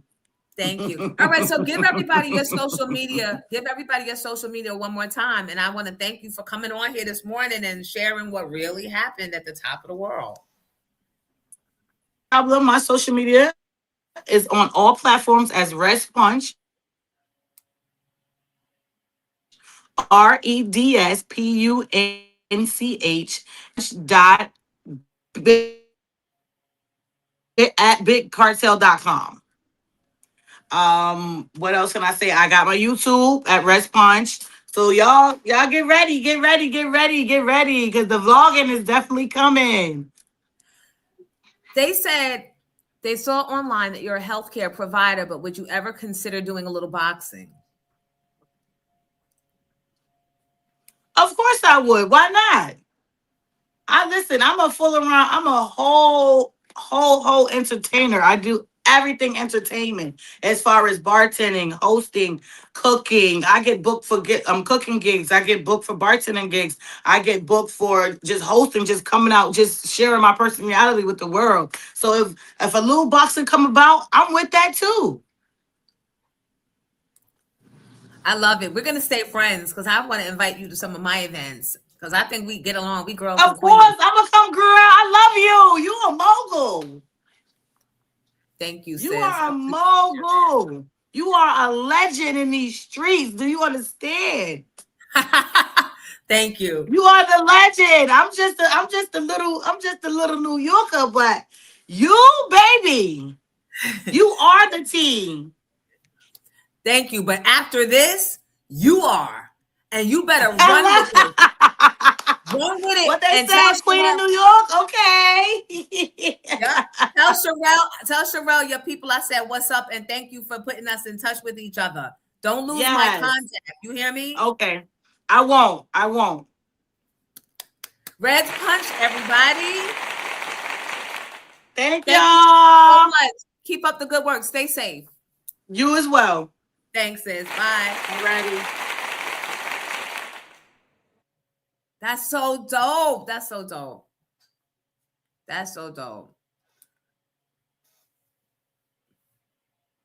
I know, right, Moon Girl? That's what I be telling people. I think I was trying to tell myself when I started telling people, the fuck am I doing? I helped create this shit. In the moment, it was just a job to pay my bills, but shit. But to be acknowledged, you know what I mean? And see the kids that used to listen to me when they were going to school and they were, in their parents' cars or whatever. Now they grown and making ways for themselves. I appreciate that. Thank you, Regina. Yeah, we couldn't do so much because it was a little choppy, but I tried to let her, Thank you, Mikkel. That was fun. I'm glad nobody got hurt. And I hope she drags that Karen and gets every coin. You want to be all in the video, punching her back of her head, hitting her first. She should have went to jail that night. Actually, she should have went to jail that night, but because she got the worst end of it, probably, and because it was the Knicks parade, ain't nobody trying to lead the parade to lock somebody up, right? Not even the cops who are paid to do that.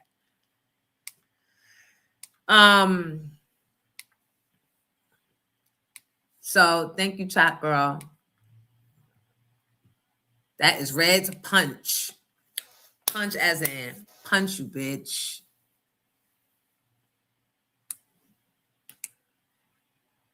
Glad you guys were here today for that. All right, so how many Haitians we got in here this morning?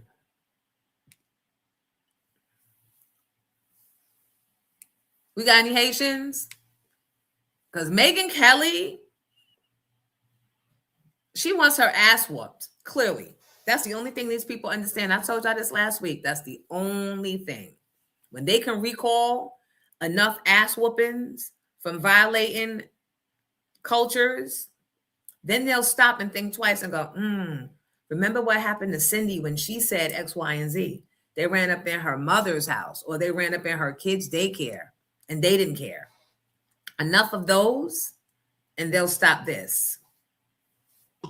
We know our country's better than yours. That's because we filled it with our work ethic and our culture and our values.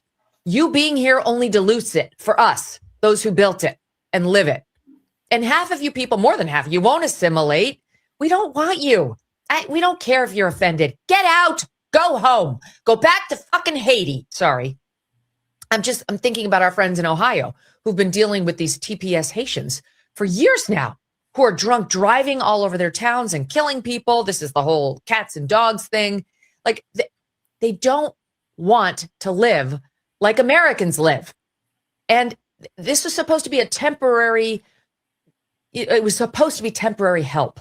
And it's turned into another backdoor way of allowing someone permanent residency here. And they take advantage of all of our public services and go home. What culture? What culture do you have?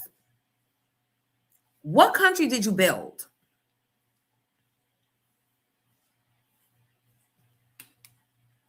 They tell you the lies so much that they actually start believing them. This is what I'm fearful of.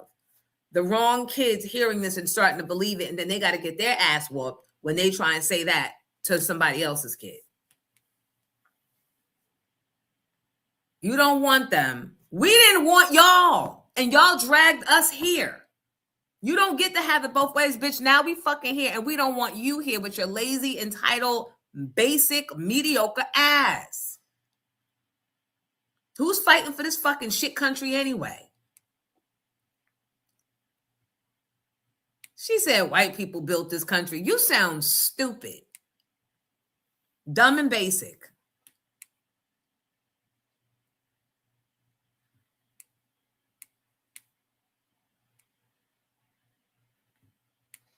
Yeah, she's not worth the rent. You're right, Natalie. They ain't built shit. They don't even know how. To this day. Everybody's trying to get points with Trump. That's the problem. We don't check them on their past aggressions. And now it's coming from everywhere. The Chinese, the Indians, they all think that they can follow that and spit on us. Spit on us, kill us, chop us like we don't matter. That's the problem. But one by one, let's start fucking them up.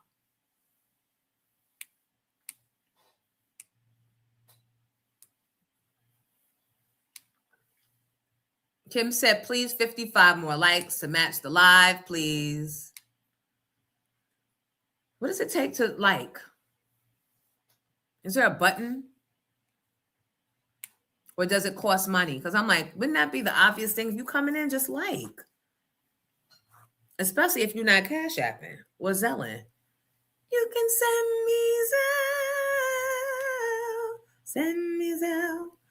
Child, the BET Awards last night, I did not watch, but I did see a picture. Let me see if I can find it. A picture and this designer.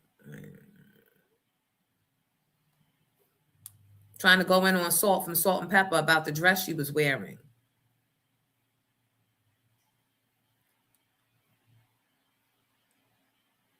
He was doing a lot of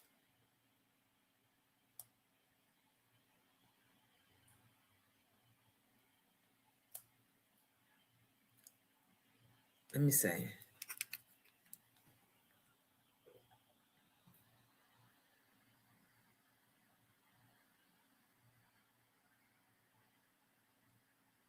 He was coming for her and breathing heavy. The guy, I guess he's trying to be like, you know how Joan Rivers used to comment on people's fashion with Fashion Police?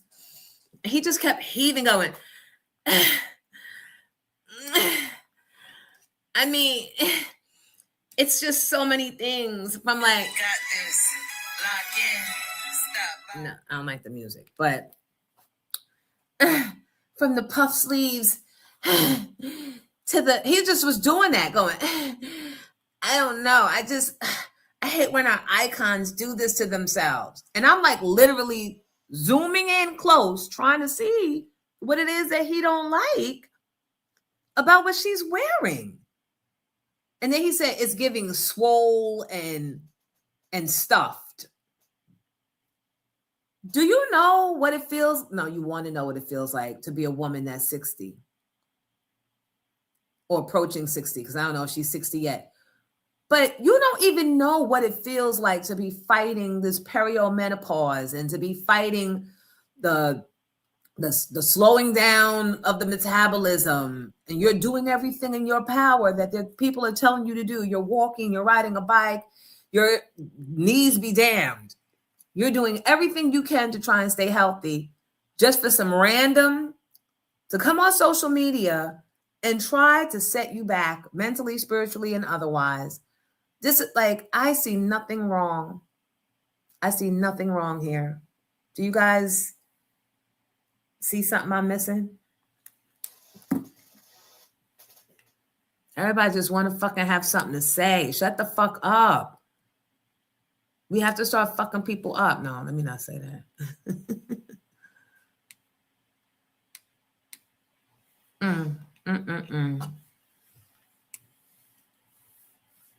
Right. It's free to like the show. Like, please just hit the thumbs up and come back to programming.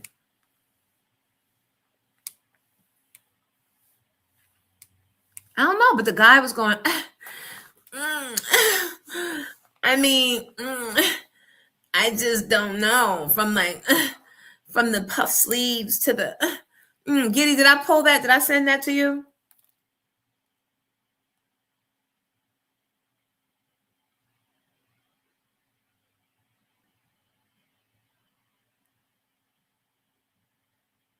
I didn't like that.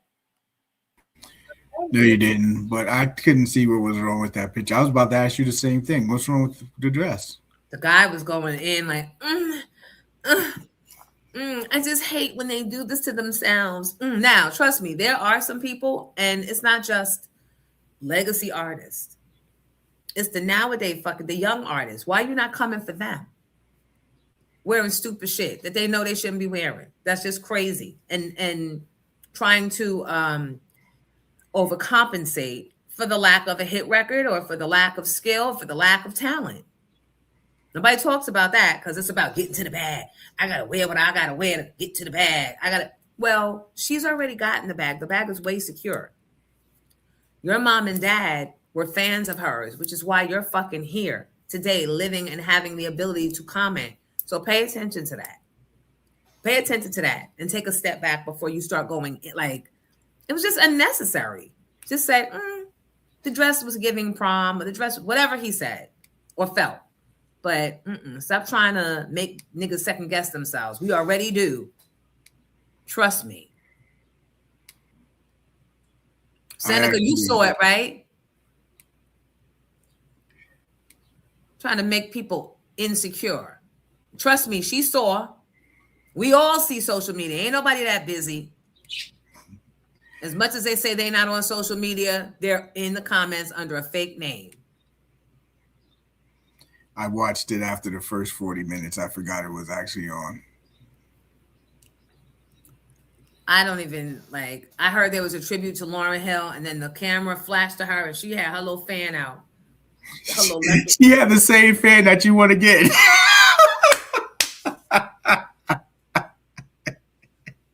Too much. Too much. And for that, she better get an endorsement deal. I'm not mad at Lauren. Lauren stood 10 toes down, went to jail, and still ain't paid them people. Fuck y'all. Thank you, Wrath. Elon Musk's ex-girlfriend called Kelly out her interview with Don Lemon. She called her a grifter and said she was on that weight loss drug.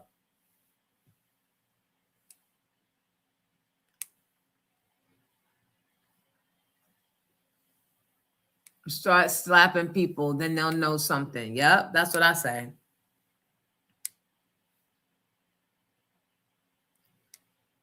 Oh, good question. Great topic. Why do women listen to gay men at all? I guess we feel like they study us so hard that they see the best and the worst of us.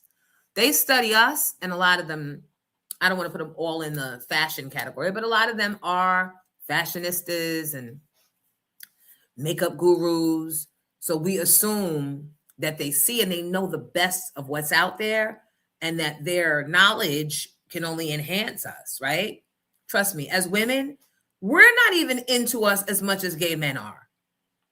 As women, we don't have the luxury of going through black and white movies and snatching fashion looks from back then and bringing it to the now. We don't have the time. Black women and women in general, black women in general, are busy saving this fucking shit, a piece of shit world. Real talk. We don't have time to figure out whether or not we're wearing the right color of red and whether shoulder pads are in or out this season, or if the pointy shoe is in or as the square toe. We are doing things to keep everybody, even those not deserving of it, everybody safe. Marcus just reminded me something I was going to say to you this morning. Your favorite singers were part of the tribute, War and Treaty. I know, but I hope this isn't downhill for them. It was very good. I mean, their voice are amazing. It was too good for BET. Like, let them stay in their beloved country music world, where the country music community, that's very, very picky in particular, by the way, where they love their funky draws. Don't put none of that BET smut on them. Let them stay uplifted. And please, Warren Treaty, don't think y'all have to come down to BET standards, because y'all are good. I hope y'all completely washed off that BET contagion when y'all got on the plane.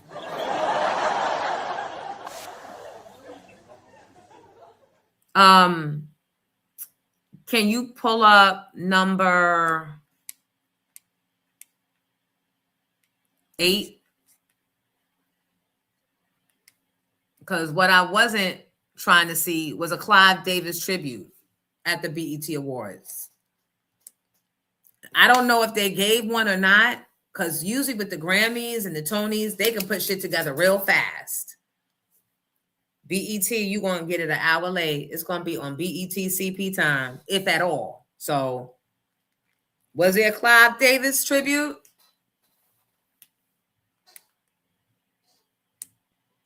What happened? Play it. Play what you had. Play that. Let's say this real quick. I pray that this weekend, the BET Awards, they go back in. Y'all do something special for Clive Davis. Jermaine Dupri. Shut the fuck up. If you don't sit your little ass down, you don't have fucking far to go. It's because Clive Davis really put black music in the forefront. And he really did this. Clive Davis do not deserve to be fucking honored at no damn BET Awards. Y'all always trying to invite motherfuckers that had a propensity to be predators towards our people to the motherfucking cookout. Ain't nobody asked you to get online and say no dumb shit like that. BET ain't worried about that shit. Go tell the fucking Grammys, go tell the fucking Billboard words. Leave our shit alone.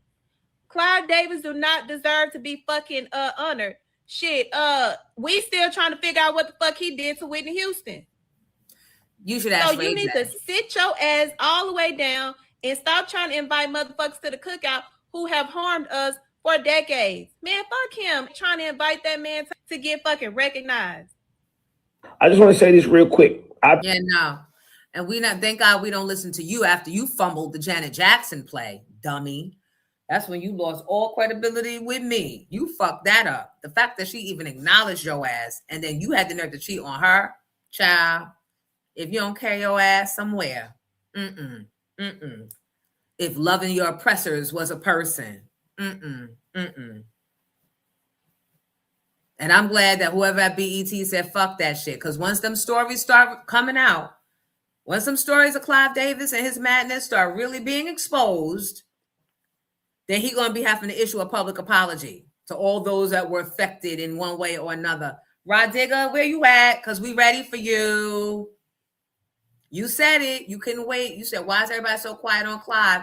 Please, Rod Digger, before Diddy gets out of prison and uses what's left of his money to hide all the stories and all the people from coming out with the stories. Because I'm sure there's a connection to him too.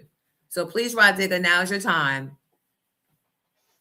Yeah, he did fumble to Janet. Like, what? And he said, I pray. You need better prayers. That's what you pray?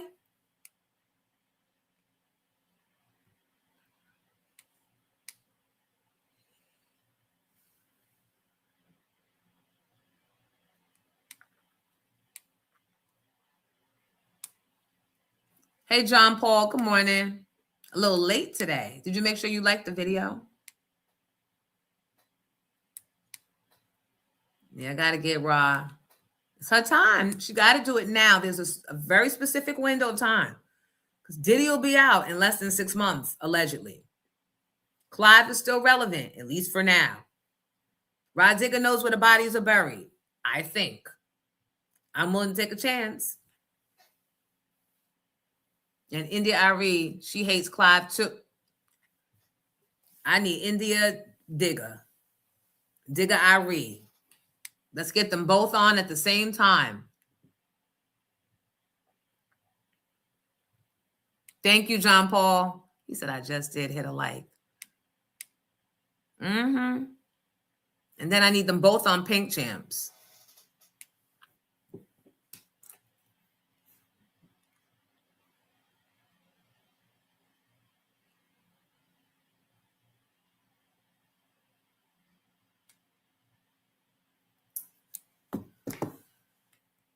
Moving on.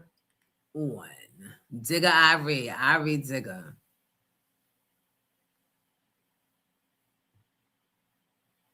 Let's see. Oh, let's go to number 3. How the dirty prosecutors released fabricated evidence against Carmelo Anthony.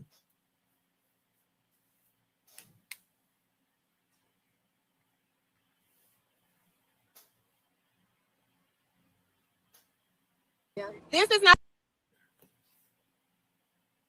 Lawyer Bay just needs to come on the the courthouse. He had no chance. This courthouse He had is no designed chance. when you would come here and you look like us to slaughter you. Absolutely. That judge intentionally sealed us from being able to have a legal right to see what the fuck was going on in this case for a motherfucking reason. That's fine. Because he know when we have access, we don't play about our people. So how do he silence us? He closed the fucking case so we can't see what the fuck is going on.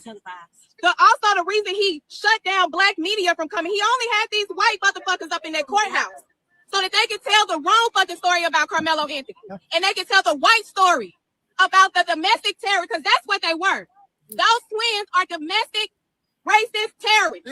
That judge fucked him. That prosecutor fucked him. They had them white dumb motherfuckers on that jury for a reason. When they pick their jury like that, that's designed because they know that their people are not smart as us. We can read through the bullshit. They follow their bullshit and believe what they say. So when we are out here discrediting ourselves, it's giving them an advantage. They know how to divide us, and that's through the court system. And they silenced us from the court system. When you see that motherfucking prosecutor, ask him, Why do he have a settlement with a civil case for harassing 7 white women at this fucking office?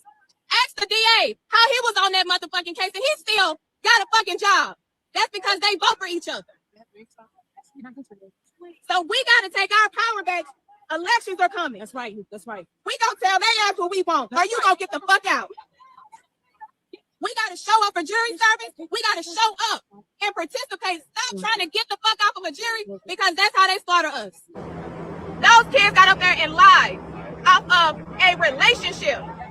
And the prosecutors led it. They have an ethical duty to make sure witnesses testify truthfully. And they did. Because it was a win for them. That cost one of ours their freedom. That judge was in there feeding the state objections because they were too dumb to know what the fuck to object to. Yes, he did. I ain't never seen no judge do no shit like that. He got too much fucking experience, over 40 years as a fucking prosecutor, and you don't know how to fucking object, and you got this judge up there helping you? Oh, such a big case? This is his life. We just came from South Carolina where they hunted their baby down and got off. They tried to hunt him down, and he protected himself so he could get home safe, and they convicted him. And one white juror had the motherfucking audacity to sit in that damn box and cry. It's too late for your tears. Your tears was needed when you was back there deciding within 30 fucking minutes of his life. This is a slaughterhouse.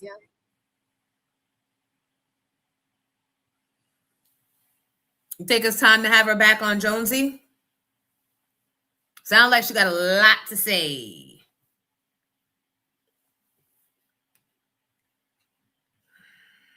And ain't nothing she said a lie.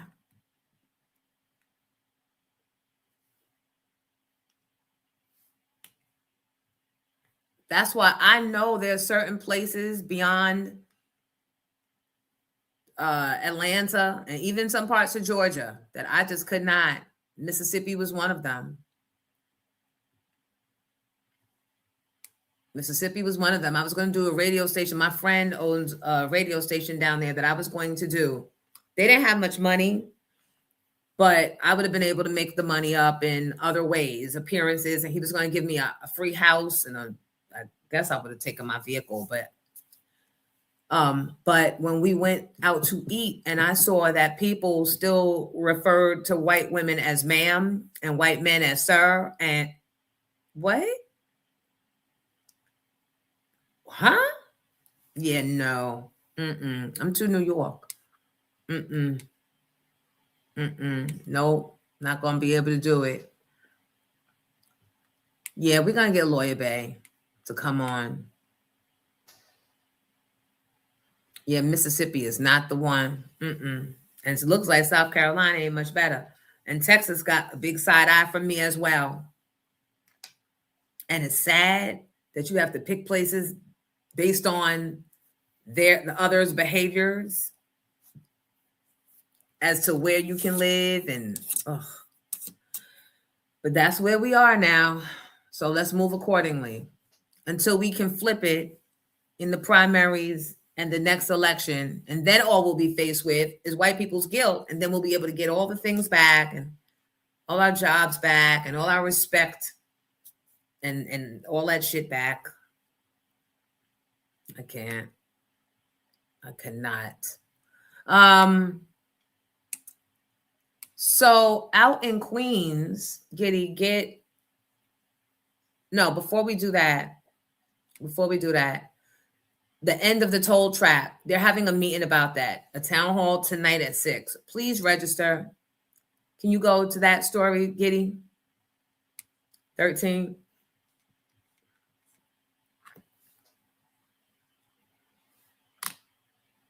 I just want to make sure that everyone has signed up for the virtual town hall where we'll be talking about the Easy Pass toll trap in New York State on Monday, June 29th at 6 p.m. We're going to be hearing from legislators, elected officials who are working on a solution for this problem. We're going to hear some thoughts on legal strategy. It's a developing process, but there are lawyers that are really trying to think of what to do. And folks have ideas about ways that we can fight to get relief for individuals who are dealing with a real serious crisis around the Easy Pass, toll predatory charges. I'm saying that, they didn't say that, but that's the way I feel about it, because ain't no way that a $2 toll should get you a $50 fine or administrative fee. Hey, family. So for your Good Day New York reminder, I just want to make sure that everyone or administrative fee, like, what does that even mean? Where's it going? Who is in charge of it? I mean, there's so many questions. There's no accountability, no transparency, and it's got to be fixed, but it won't happen without a movement, and nothing moves without a movement. And so all of you are important. We've got hundreds of people signed up already to be on the town hall, but we need to make sure that you're on there. So go to tolltrap.com and sign up. You might not even be from New York, but you may be somebody who's organizing elsewhere, and you say, oh, I need to listen in so I can figure out what's the strategy to deal with it in my state, because the same company that's sitting at the center of this issue in New York, Conduit is the name of the company, they are also doing this same stuff in other cities, in other states, or administrative fee. Like, what does that even mean? And why is it double? And then they did an interview with the head of the MTA asking him who gets the deals and who don't. Because sometimes you can call over there and negotiate, and sometimes you can't. He couldn't even answer the questions. All he reiterated was the government bills things and you guys got to pay for it. And if you don't pay, then you're going to get fined. No, we want to know who determined that $50 on a 75-cent toll is appropriate. Couldn't answer any of those questions. Couldn't or wouldn't, but it looked like he couldn't. So the town hall tonight is crucial, because I'm sure everybody got a $10,000 bill hanging over their head. And it's just a matter of time before they start trying to tie up your registration or your inspection or your license renewal or something with that. And not even knowing or giving you, like, it works me up. I can't. It's just too much. It is way too much.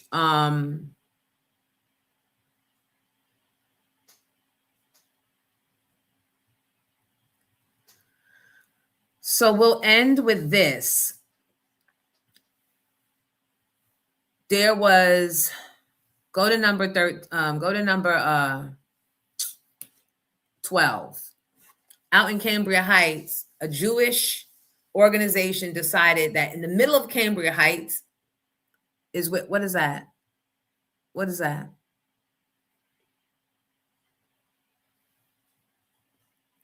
Tell me what it is. In the middle of Cambria Heights is where they chose to do their little Jewing. I don't know what the type of service it was, but they chose that. And then went to the police saying that they were afraid that they might get harmed in the process, or they didn't want Black people harassing over them, the edge this year, hurting them, harassing or hurting them. You come into the middle of Cambria Heights and then go to the police to get backup against the residents of Cambria Heights, which are Jewness. And then the police comply. This is how, just pay attention. Pay attention. It was Harlem first, then Brooklyn. Oh, we need you to police the people that are here now so we can feel safe to jog around in our barely there shorts. You get the police to come out and they put barricades up, close down streets. Niggas just trying to get home and they asking for ID. Are you fucking kidding me? And I wish that somebody from all them councilmen out in Queens, all them district people out in fucking Queens, find out the name of who gave them a permit to shut down streets, find out the name of who gave them license to ask for residents' licenses to get on their blocks to get home. Suppose I have company coming. Their address ain't going to be on my address ain't going to be on their license. So then what? The Jews just win? Next, they'll be coming in and staying longer and trying to give somebody cash for their house. Don't do it. Go ahead, Giddy. Play what you was going to play. That happens here. But what really sent them over the edge this year were those barricades that were put up in their neighborhood, blocking them from getting to their home. And the added part for some residents who say the barricades, much like these, that a viewer sent to us. They had to show ID in order to get to their home. Now, the religious event is known as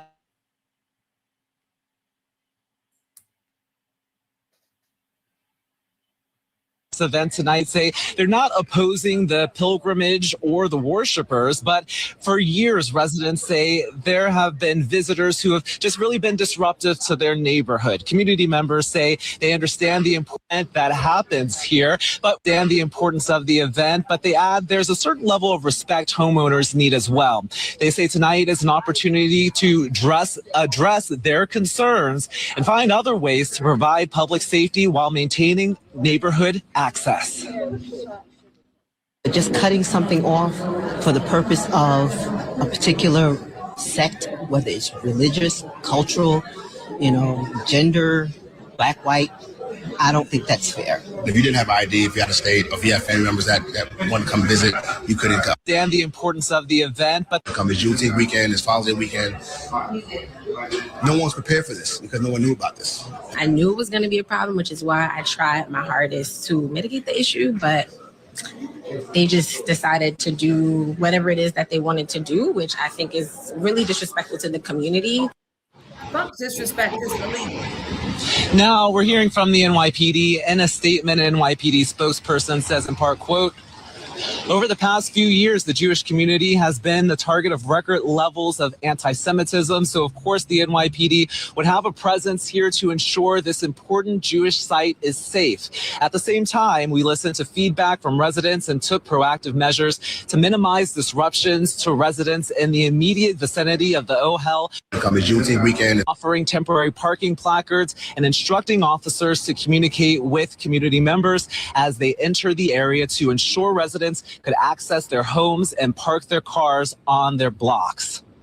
Ultimately, residents inside say that they hope something comes out of this event because year after year they find the disruptions disrupting the community, and they hope that things get a little bit better as they address their concerns, not only with the NYPD inside, but with elected officials. Cheryl. Louis Finley at an emergency. If you don't stop them now and put your council people to task, stop letting your council people who are supposed to be your representative and your voice, stop letting them be on the take from these organizations. I get government runs on favors, but you guys are about to be out of a lot more than just an inconvenience. You have to hold these council people to task and let them know they too can get their fucking asses voted the fuck out and be right back living in Rochdale Village with the rest of them over there fighting for a rent freeze.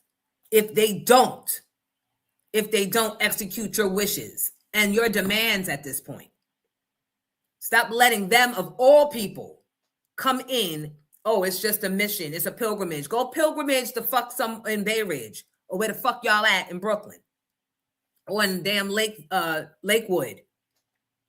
Go pilgrim your ass to fuck down there. This is a strategic pilgrim. Pilgrims today, homeowners tomorrow. That's what they're trying to do under the guise of a pilgrimage. They're trying to get comfortable and familiar, and y'all getting comfortable seeing them there. So you assume there's no harm or we see them all the time. No, nigga, that's how it starts. Then you're going to be asking us to march for deed theft. The fuck? Now, on that note, I want everybody that got a vested interest to call a council person today. Call a council person today in Queens, in the Cambria Heights area. And I need to know that you make contact. You send the email, you ring that bitch out. Ring the phones out all day. And let them know we don't want them here again. And if they come here again, and we find out that you guys gave them the permit, because we need you to say you can't come here. You need approval. You need approval by our community task force. Whether or not you're coming, how long we're going to allow you to come, how many of y'all we're going to allow to come to the pilgrimage, the Jewish pilgrimage. That's what need. Make it so inconvenient that them bitches have no choice but to go back down to Lakewood. Do what they they do to us? Make it so inconveniencing and so many boxes to check and hurdles to jump over that we say, fuck it. I might as well have stayed my ass home. Because it ain't worth it. Do that. Hold the council person accountable today, Cambria Heights. The fuck? I don't care what they say. Anti-Semitic, pro my property and pro my rights and let them label it whatever the fuck they want. We know how to tire them out. We know how to tire them out. You come over here, you deal by our rules. You don't blockade my block. And sadly, someone that looked like me had to sign off on that shit. So if you signing off, you get permission from our community task force to do so. Or else we voting you the fuck out. And we gonna beat up your ugly 8th grade kids. That's too much. Don't fight the kids. But I'm just saying. Alaska, wherever. Wherever the fuck. Send them some fuck the place where else. I said the fuck place where else. What the hell? That's all that fake cigarette shit. Getting in my bloodstream. I was watching All the Queen's Men. And Eva has really perfected smoking. For anyone new in the chat, in the show, these are props. This is a prop. I don't smoke. I never have. My mom died of throat cancer 30 years ago Friday. I would never. But growing up, she had a way of making a point with her cigarette. And so Giddy bought me these props. And so when I'm making a point, that's what the fuck I do. Catch up. Ask somebody else why I do this. But when Eva is, or Madam, as they call her on All the Queen's Men, when she smokes, now she's like deliberately bringing it out the nostrils and bringing out the nostrils again. I'm wondering if that's camera work. I'm not willing to try it. I'm just saying. Imagine now it's coming out through my nose. And I'm crossing both. Nose going down.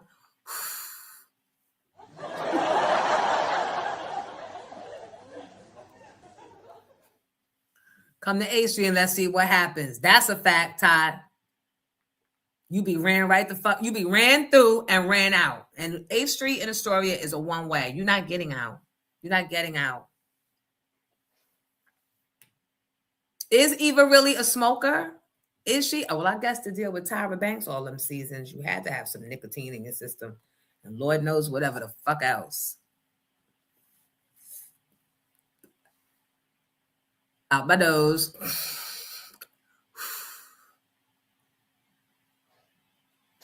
DJ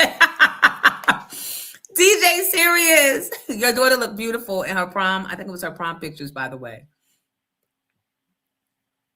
Yes, fake cigarette. Yes, point being made. Yup. Call a council person. Call it. Too much pressure. They'll be able to blame it on the constituents and be like, I'm sorry. I'm sorry, Jaime. They're not going for it this year. Y'all need to start looking into, and they already got the permit for next year. Shut that shit down. Find 100 ways. Find 100 ways to shut it down. Because we might plan some shit just because now we know y'all planning to come. We might plan a Juneteenth event. And they said that. One man said it fucked up our Juneteenth celebrations and everything. Like, what? Man, if y'all don't see the writing on the wall out in Cambria Heights with these Jew pilgrimage is coming in and blocking off your blocks like they own shit,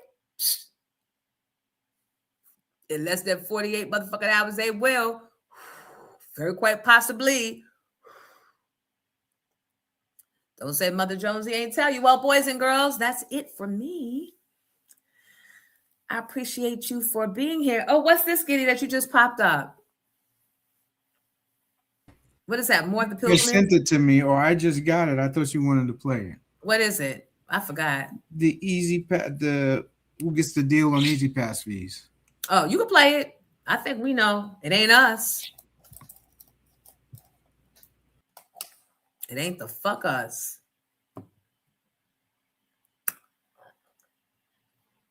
The MTA says its toll payer advocate will work to reduce fees, but some drivers say the process is slow and secretive. It seems that there's no transparency around When does $50,000 in fines get cut down to $5,000 versus $10,000? What are the rules there? Well, again, just come to us. We have pretty successful record of working out payment plans with anybody who wants to settle up. They made a deal with you. Made a deal with me. Then you call it. They take it back. After our story, the MTA gave that man his original deal back, 80% off fees. So how do they decide who gets the deal and why? They won't say. Now, a lawmaker from New York and New Jersey have banded together to introduce a bill called End the Toll Trap. It would curb these fees and also mandate more transparency from the MTA and the Port Authority of New York and New Jersey. If you're interested in tracking these bills, go ahead and hit the follow button. Hit with an easy pass late. So see, what I told y'all is correct. Don't go chasing to pay and settle. Don't go calling and putting your shit on the radar because they got a tracker of who is interested, who they can get money from. Be like me, the bitch they can never get a coin from. I'm not answering. I don't care. I know it ain't the people that I love the most is my mother and father calling, so I don't have to answer the phone. Y'all can keep on calling what the fuck you want, but I'll see you at the toll seminar tonight at 6 p.m. Hopefully. There's power in numbers.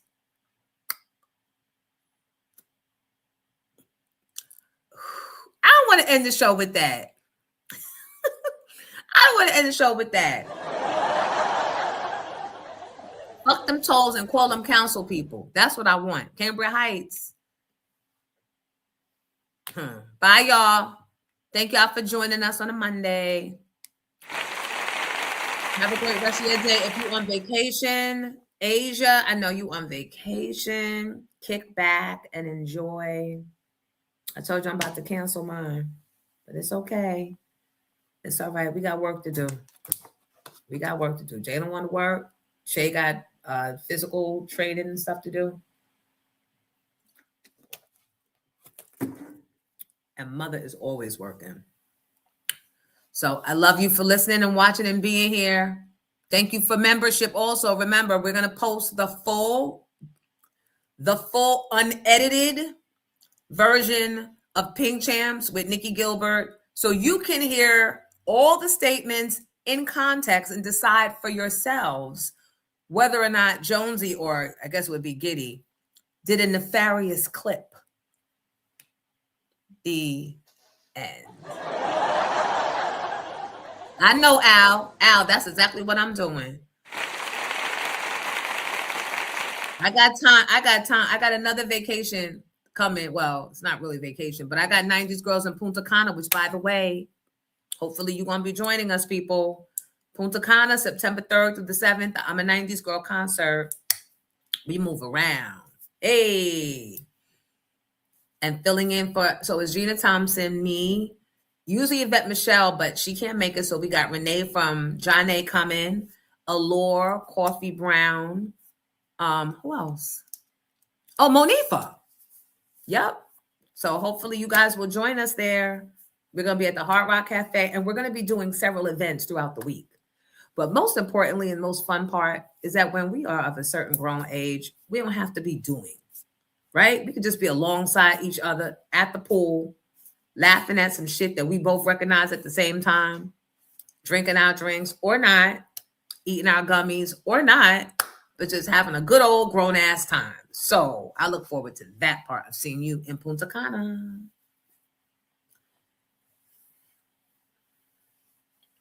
Oh, the 4th of July celebration. Is that this weekend? That is this weekend. We'll be out in Plainfield, New Jersey this Saturday, the 4th of July. Vivian Green is performing. Yes. Jones Girls is performing. Yes. I can't see it. The house music. The house music girl. What's her name? Griffin. And Milk D, Terrell Hicks, they're coming with me. And hosted by GL Douglas and my sister Akissa from Allure and myself. And that is free. It's all day. Bobby Conder's going to be there. So they got something for everybody. It's going to be a band there, vendors there, and it's free out in Cedarbrook Park, the 4th of July. Which is that? Is it going to be Saturday? Is this? Yeah, Saturday is the 4th. So Mikhail, let's do your interview on Wednesday. Oh, wait. Let's do your interview. You want to do it tomorrow? Tomorrow, we're going to be talking to the people, the producers behind this Bobby Brown record that was never heard before. But we can do you too. Let's do you tomorrow. Let's do you at, can you get in by 9? We'll do you at 9 tomorrow morning. Because you got a lot going on the silver screen, child. And we need to be all up in your video. So let me know if that works for you. I don't want to commit to Wednesday because if I do wind up flying out and doing Drink Champs on Wednesday, obviously I can't do the show, right? Natalie, yeah, the unedited version of the Pink Champ interview with Nikki Gilbert will be for members only. So, yeah.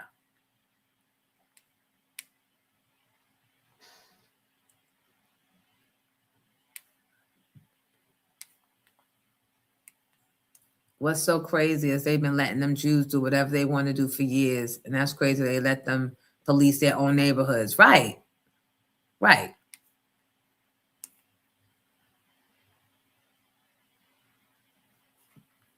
This is the event right here. All right. In a minute, it's going to be 11:11. Okay, so tomorrow, we'll do tomorrow at 9. Giddy, can we put a reminder to email Mikhail the link? Got you. I see a little Jewing coming through in Teaneck. I noticed that. I don't want to encourage hurt or pain or violence, but they definitely have to be politically stopped and slowed down. They have to be slowed down.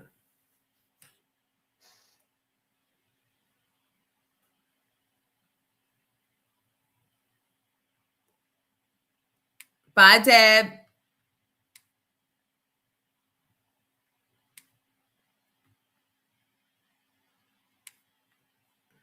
They got to be slowed down because we see what happens when they activate, and we know what their plan is. And then it's too far gone. They're comfortable with the politicians. They're comfortable with the police sergeant. And then niggas just pass things through real fast. Now you fighting from behind. No. Nope. Run straight the fuck up on that fight. Not physical fight, but the politic fight. And don't let them in at all. And when they come in, don't let them galvanize and have a majority vote. You cannot. You cannot.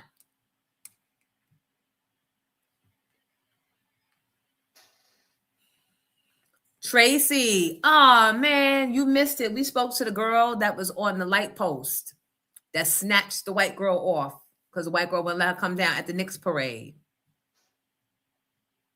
I'm sure they try to take over everywhere that they think there's black people. They think they're better than black people, so they come there first, right?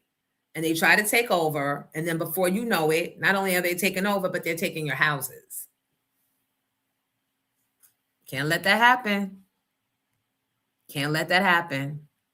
And let your council people know that you know where the fuck they live and that you'll burn their shit down to the ground. Hi, Cheryl. Missed you yesterday. Oh, you know I'm going to watch the replay. So here's what I think I'm going to start doing. I think I'm going to start not saving these lives. And if people want to watch them back, they need to get membership. Applaud me for my brilliance and my connivery. How you doing? Just like that. Why should the people that could be here not have to be here, right? Then everybody will want a free replay. You can get a replay, but you're going to have to repay. Now.